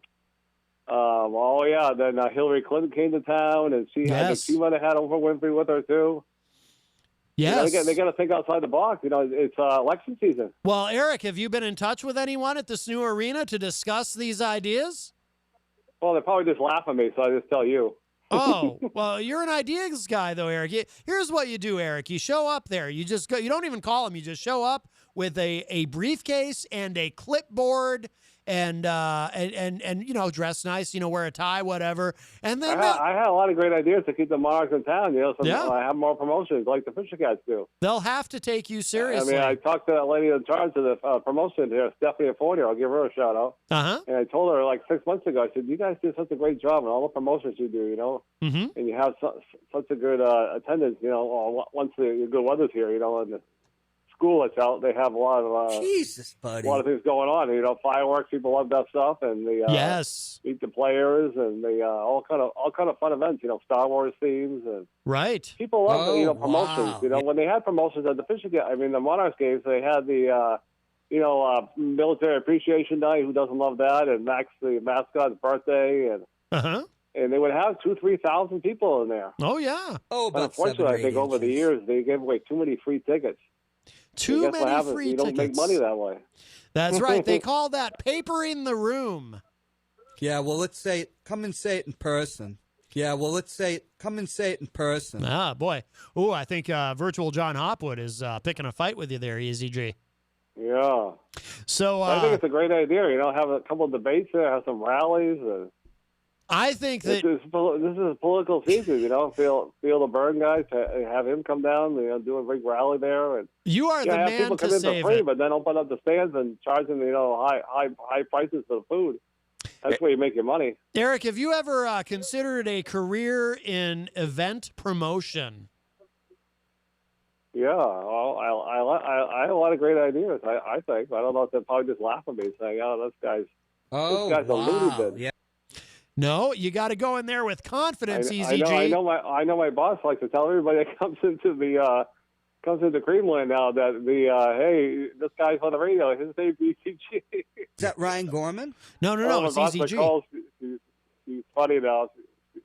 I said at first when I told her that I was on the radio, she thought that was kind of funny. But now she tells everybody that I'm on the radio. It's kind of funny. Right. Sometimes people give her a funny look. It's like, oh, okay. You know what you should do, EZG, because you have all these ideas and marketing and promotion. You should try to apply them at Creamland. Yeah, that was funny the other day. I don't know if my boss was serious, but he said we should do a remote for the morning show over at Creamland. I said, well, make it happen. I don't know how serious you are about it, but I said I have to talk to the people over at the studio. But I think that would make a great show, don't you?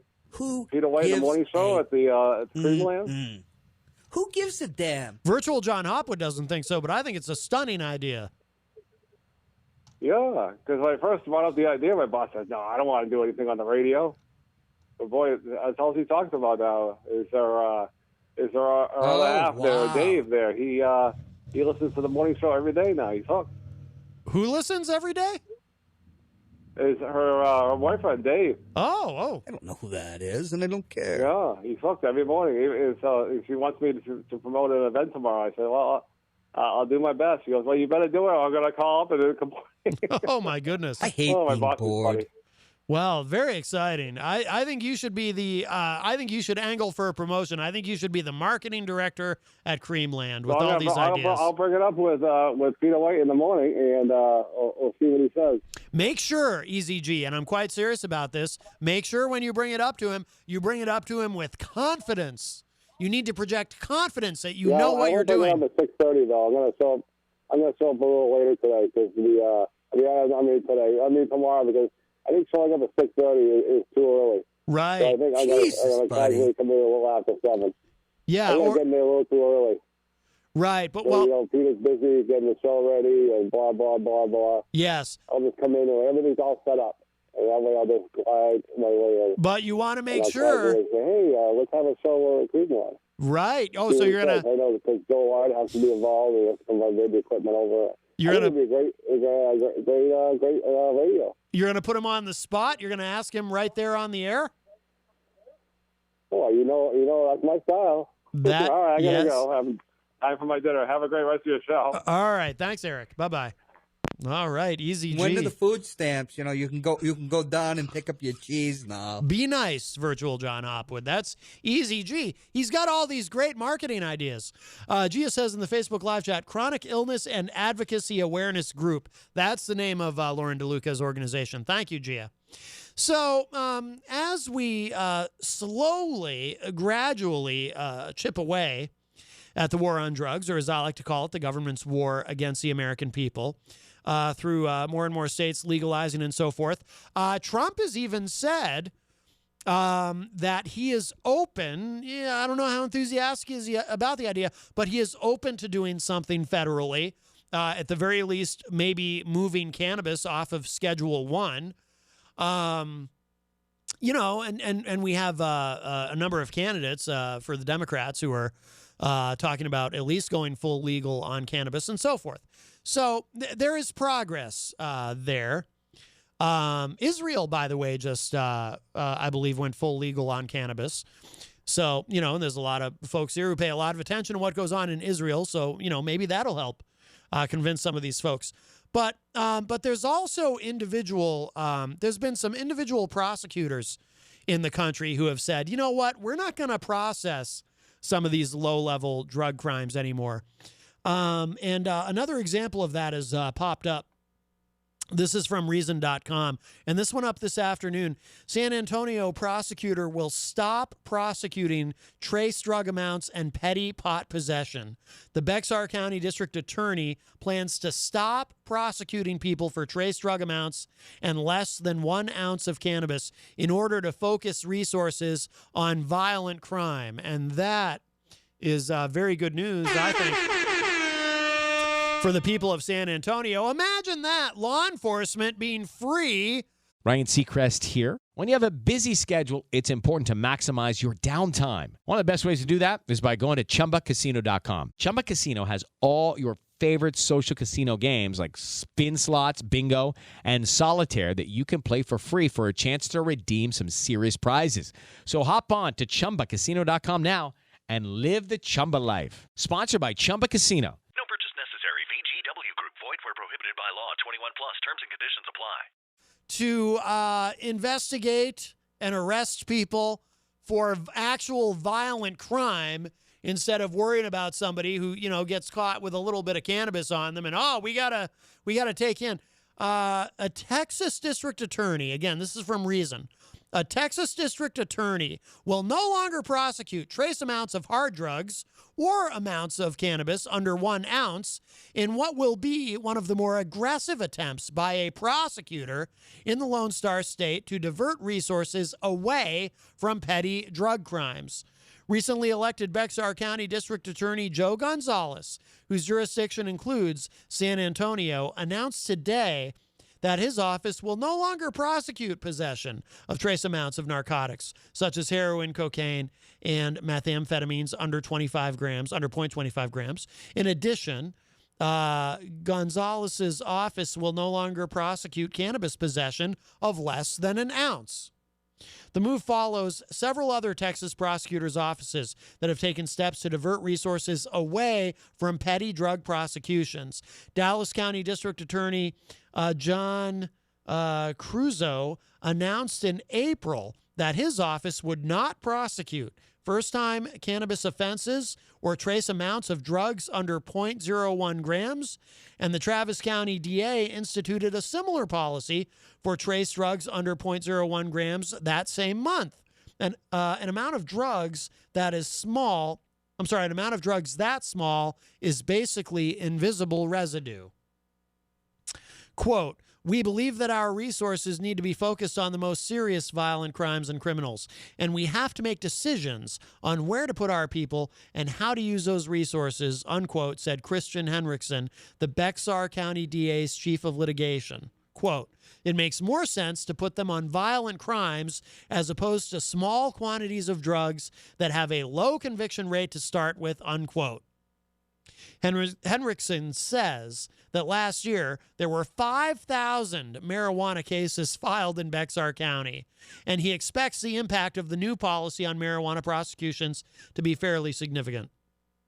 As Reason reported, petty drug amounts make up the bulk of narcotics prosecutions in Texas. A study by Human Rights Watch and the American Civil Liberties Union found 78% of people sentenced to incarceration for felony drug possession in Texas in 2015 possessed under a gram, roughly the weight of a paperclip.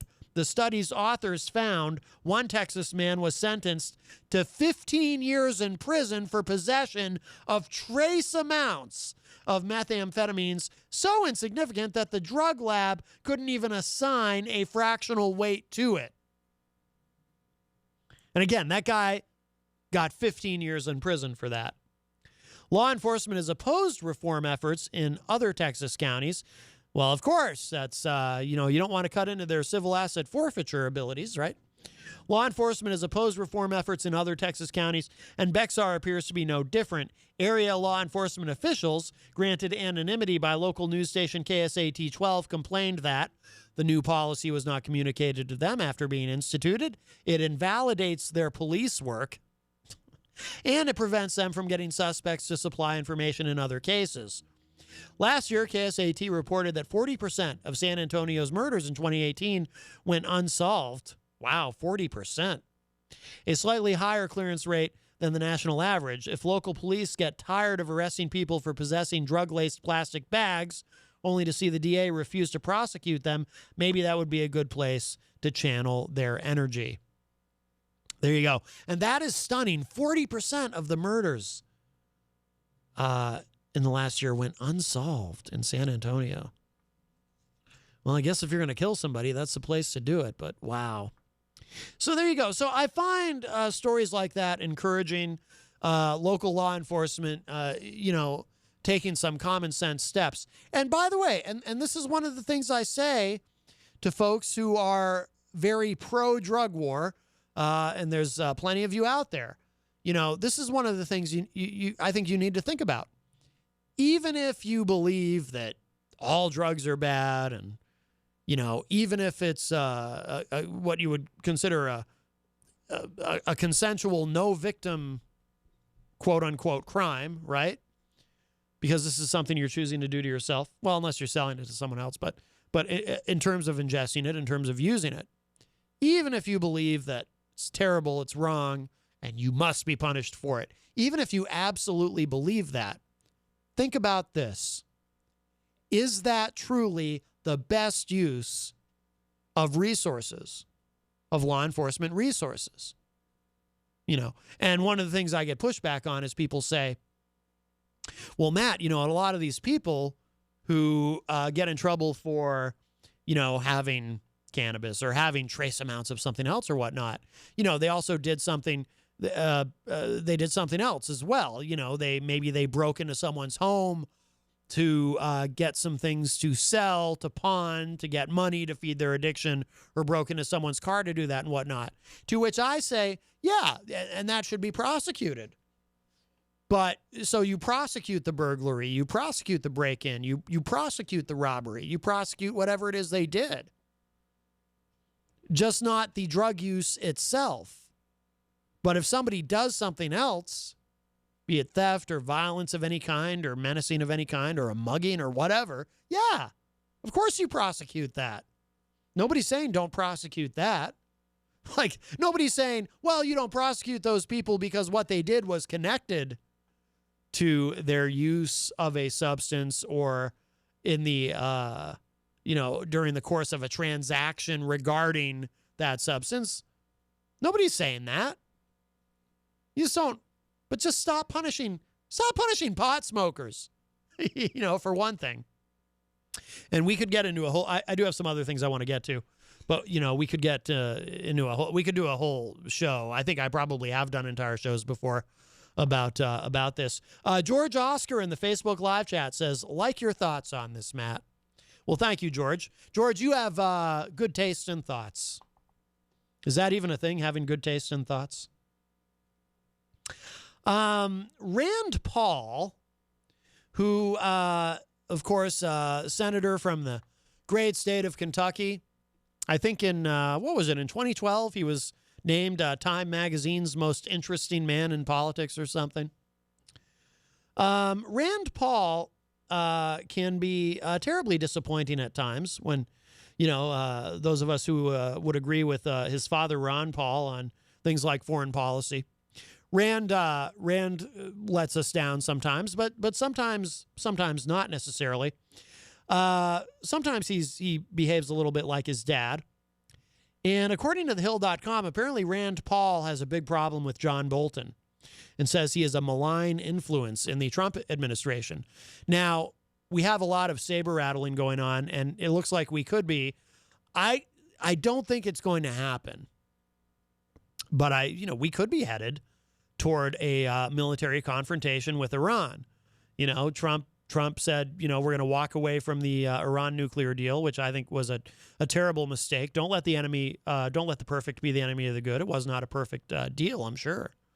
But I have yet to see anything anywhere that suggests that they were not adhering to the terms of that deal.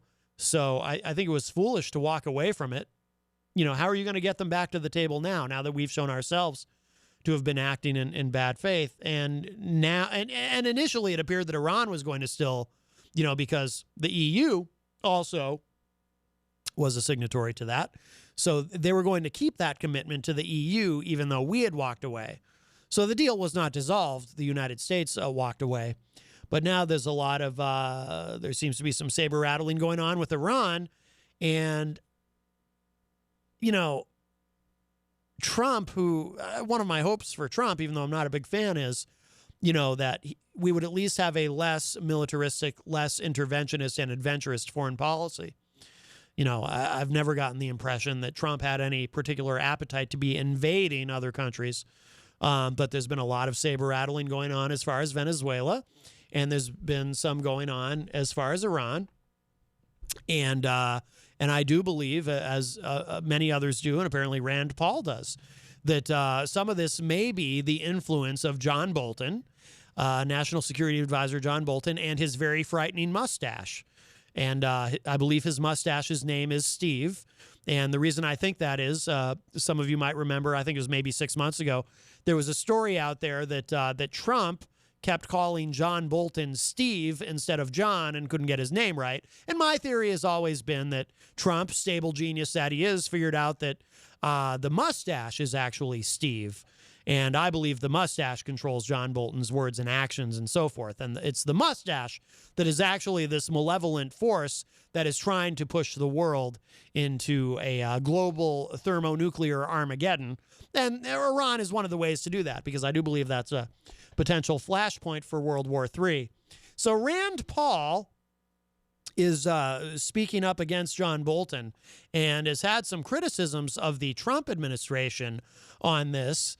I'm not sure why Senator Rand Paul feels it's okay to stand up to the Trump administration on this particular thing. One of my theories about that is that he might not have been there the day when Trump was inaugurated, and then they handed around that jar, that giant jar where all the Republicans had to in Congress had to take their testicles, to use the Greek term, and put them into the jar that the White House then keeps in a secret room, and then of course they'll give they'll open the jar and give everything back at the end of the Trump administration. So because typically these folks just go along with whatever Trump says because they're scared of his base, like with the tariffs, for example. All these tariffs. Republicans used to be against that kind of thing. Republicans used to be the party of free trade, and then Trump came along and said, no, we're not the party of free trade anymore. We're now a party of protectionists. And then all the Republicans in Congress shrugged and said, oh, okay, we're the party of protectionism now. And we're no longer for free trade because that's what Daddy says. And he has our testicles in a jar in the White House, so we can't stand up to him. But I think Rand Paul might, or maybe he got out of it. Maybe he just told Trump, listen, I'm not going to put mine in that jar. I really want to keep mine. And as a physician, I understand the importance of keeping mine, but I promise not to use them very often. Maybe just once in a while, so I still look like I'm not completely beholden to you. But people kind of expect me to be at least a tiny bit libertarian, and I guess Trump probably agreed to that. And Rand Paul got to remain intact, and once in a while he actually uses what the Lord gave him and stands up to the administration. It's quite remarkable, actually. So apparently this is one of those instances. So it says here, again, this is from thehill.com. Senator Rand Paul, Republican of Kentucky, a close ally of President Trump, who has supported the president's desire to pull troops out of the Middle East, says National Security Advisor John Bolton is a malign influence. Interesting, Rand Paul doesn't mention the mustache. I don't think he's figured it out yet. Rand Paul, who believes the U.S. should reduce its military presence in Syria and Afghanistan, says he is alarmed by the recent mobilization of U.S. combat troops to counter what some Trump officials see as a rising threat posed by Iran.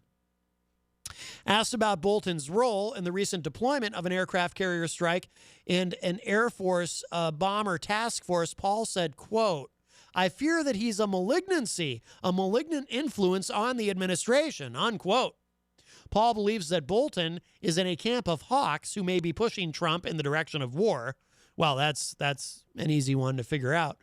The New York Times reported Monday that Acting Defense Secretary Patrick Shanahan presented a military plan to Trump at a meeting last week calling for the deployment of 120,000 troops to the Middle East at Bolton's request. And by the way, Shanahan, where did he come from? Was it Boeing or Lockheed Martin or one of those? He's a military industrial complex guy. He wants to make sure that, because war is a business, it has little to nothing to do with defending the country. It's all about the money. And that's where Patrick Shanahan came from. So, so of course they're pushing Trump in this direction. And by the way, I hope that some of the Republicans who supported Trump, because one of the pro-Trump arguments I heard a lot of in 2016 was, Hillary's a war hawk, which I would agree. I've always said I think Hillary's fundamentally a neocon and would have been very comfortable serving on the George W. Bush foreign policy team.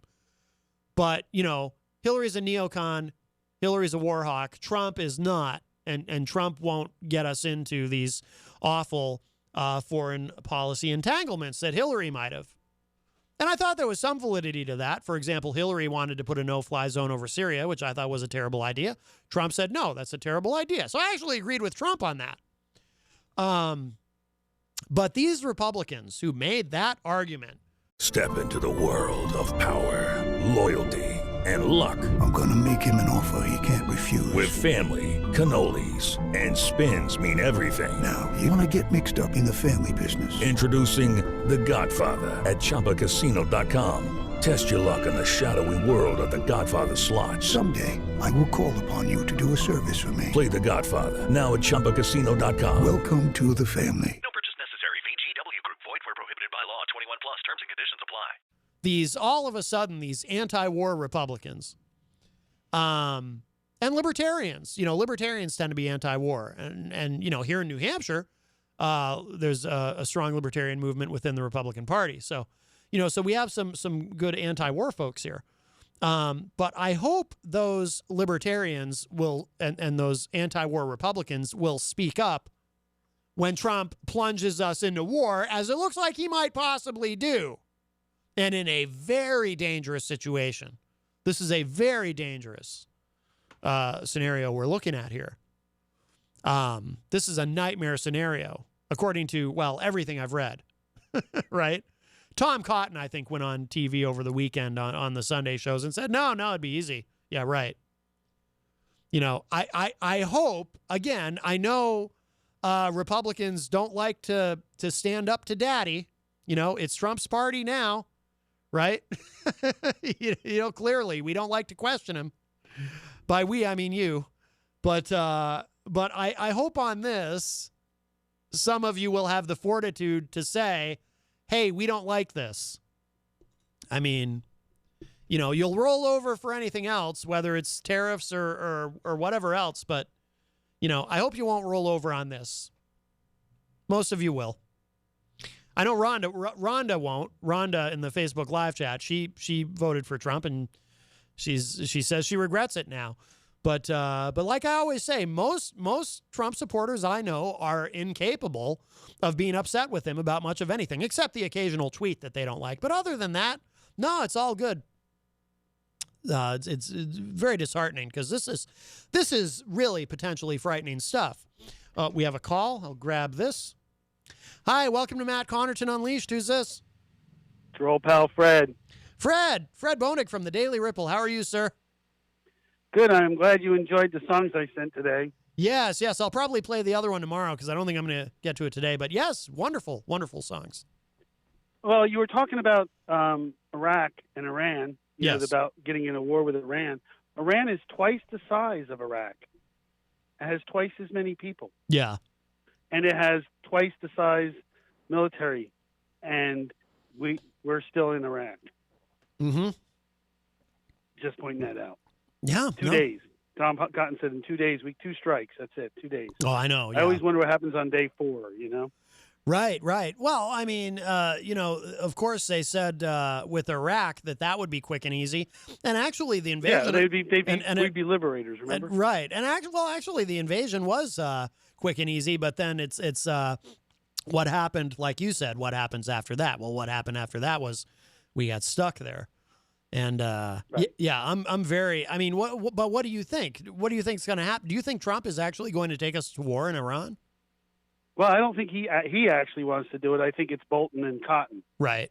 I think they're the ones that are pushing for it. I mean, this is one of those things that Tom Cotton, he's the guy who wrote the letter and said we're going to break this deal way back in Obama day. He had 47 senators sign on to it. Let's not forget that. He's been on this thing to get back and get after Iran. And some of that may have to do with his, the people who lobby him and pay him, because they're pro-Israel. And the Koch brothers, you see, the Koch brothers make more money when the oil prices are up because they're in the oil business. Oh. And so if you can shut down Iran, see, when you let Iran back into selling oil, that kind of made the price of oil go down. Mm-hmm. Right? Because they were putting oil in the market. Right. So they have to get that shut down again. I mean, it's never about anything. Right. I mean, they don't have a nuke. They even agreed on the third sentence on the agreement was, we will never attempt to even get a nuke. Right. I mean, it's on the original agreement. It's number 3. Right. Right. So, so we didn't have to do this. Right. We did this because the people who give millions of dollars to their campaigns, this is part of their agenda. Right. And part of what Trump's agenda too has been, from the moment that he stepped in. I mean, kind of the unofficial mantra of the Trump administration has been, whatever Obama did, we have to undo. Whatever Obama did was bad. Right. So right. Because Obama mocked him at that press conference. At the press dinner, the Correspondents' Dinner. Yeah, the White House Correspondents' Dinner. Yeah. Yeah, that was it. That was the end. I'm going to get even with you. I'm going to wreck everything you ever do. And why would we ever believe that because he found out that that Obama had slept in that bed, that he would have prostitutes come in and pee on it? Why would we believe that was possibly he was that petty when he willing to start a war with Iran over it? Yeah. Well, hopefully not. Right. I hope it doesn't come to that. I really we'll do. See. Yeah. It's just not a good thing. It's really bad. And between that and telling women what they need to, that they have they're going to go to jail. You can rape someone, and they can't have an abortion, or they can go to prison, and the guy who performs the abortion can go to prison. Yeah. But I guess if you go drive over to Florida, it's okay. Right. Yeah. Ugh. We live in interesting times. Sorry about that. I don't want it to be so interesting. I know. Well, anyway, I just was hoping that, I'm glad you like the songs, and I just wanted to say that people need to understand Iraq is not Iran. Iran is much different country, much more advanced, much bigger military, and twice the size and twice the number of people. Oh, yeah. So if if we're only going to be in one place for 14 years, then we can count that if that's only twice, that will only be over there for 28 years. It's a good way of putting it. Yeah, that's a good reminder. All right, boss. All right, Fred. Thank you so much. All right, talk to you soon. All right, bye-bye. All right, Fred Bonig from the Daily Ripple. Yeah, I mean, that's a good reminder of the seriousness of this, And it reminds me of something, too, because I have known people over the years who are sort of war hawkish.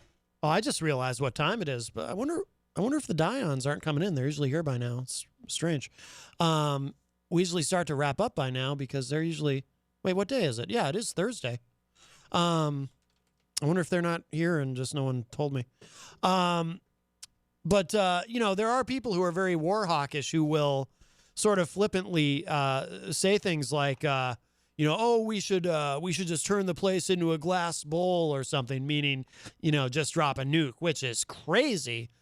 But sometimes people who are very war hawkish, who have that mentality, they talk about these things. And I don't mean politicians trying to sell us on it like Tom Cotton. I mean, they do it too, obviously, like Fred and I were saying. Tom Cotton said, oh, yeah, a couple strikes and we'd be able to take them down. And that's, as Fred pointed out, that's crazy. You're talking about a country, again, that's twice the size of Iraq. But, I've noticed, too, over the years, just casual conversations I have with people who are very pro-war, who act like everything's easy.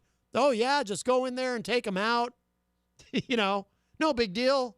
Turn the place into a glass bowl, whatever. Kill them all, let God sort them out. Just this very casual, callous thoughts and suggestions that people have. And it's like, what? So, I worry that, and I worry that these things that Tom Cotton is saying, or, and these things that they're trying to sell us, they appeal to those kinds of people, and that's how they're able to, that's why it's so easy to sell war. It's very easy to sell war to a country full of very compliant people who have been convinced that war generally is awesome and cool, and USA and, it's very easy to do that. And it's too bad because war is not awesome and cool, regardless of what those video games that glorify war try to teach you. War has real life consequences. It's 8 minutes of, and the Dions aren't here. They must be off this week. Until I see somebody show up, that's kind of going to be my assumption. Okay.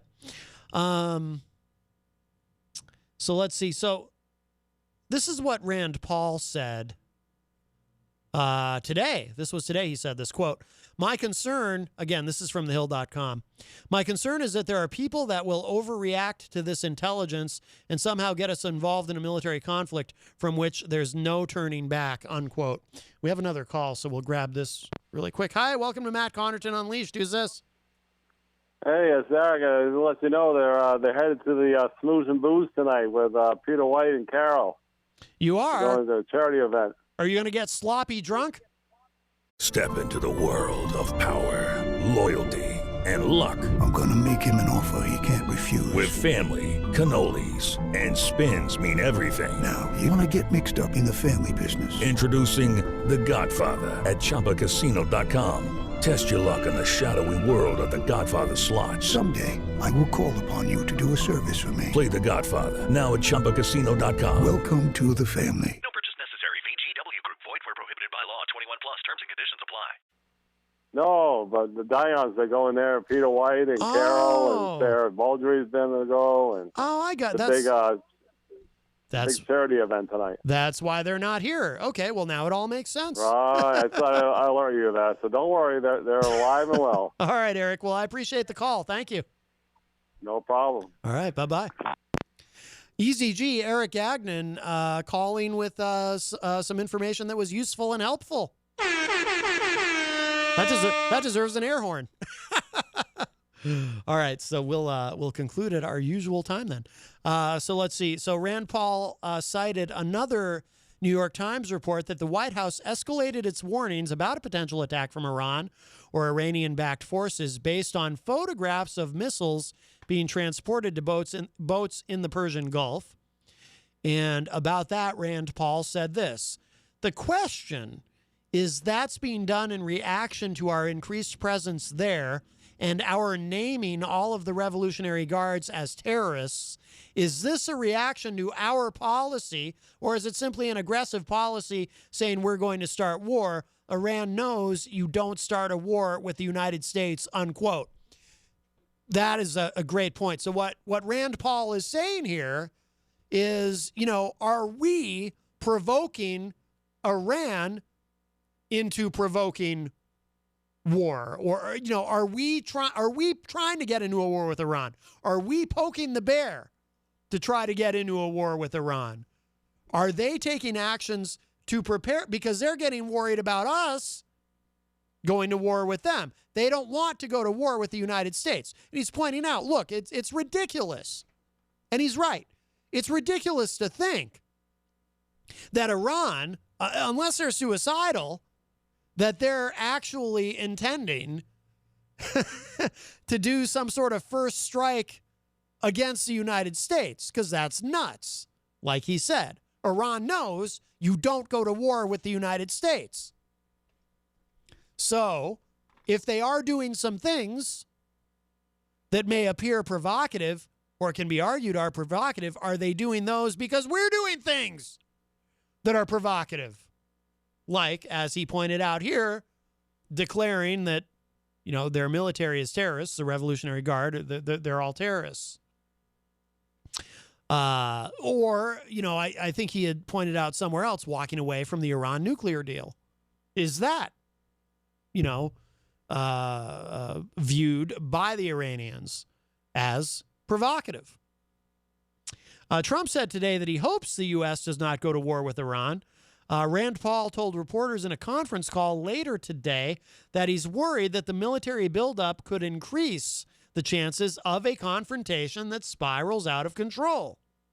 He said, quote, "I think the most important thing is to put the administration on notice that they do not have congressional permission to go to war with Iran, and we need to make sure we're not involved in anything that is provocative enough to encourage a skirmish that leads to a bigger war," unquote.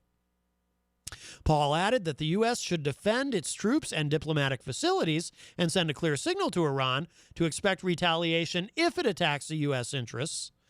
But, as he added, quote, "provocation can occur on both sides, and we need to be wary," unquote. So, I'm glad that he spoke up. I agree with him 100%.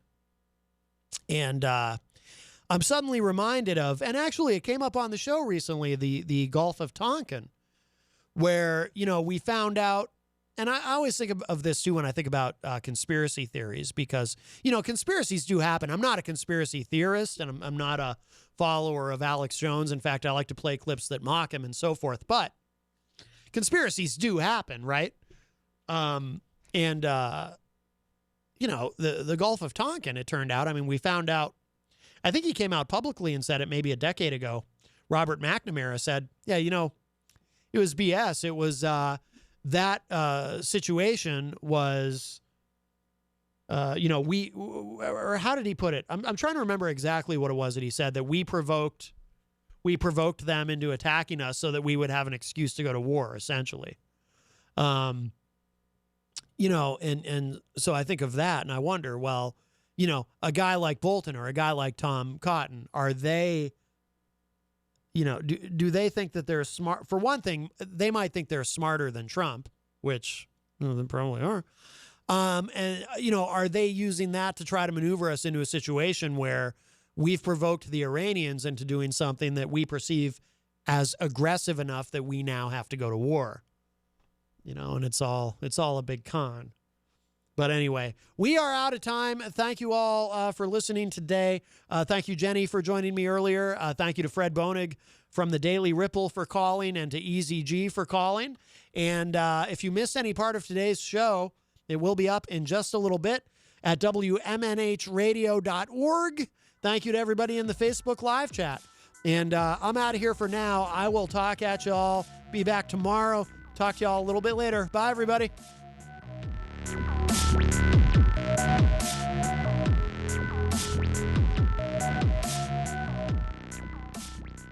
Step into the world of power, loyalty, and luck. I'm gonna make him an offer he can't refuse. With family, cannolis, and spins mean everything. Now, you wanna get mixed up in the family business. Introducing The Godfather at ChumbaCasino.com. Test your luck in the shadowy world of The Godfather slot. Someday, I will call upon you to do a service for me. Play The Godfather now at ChumbaCasino.com. Welcome to the family.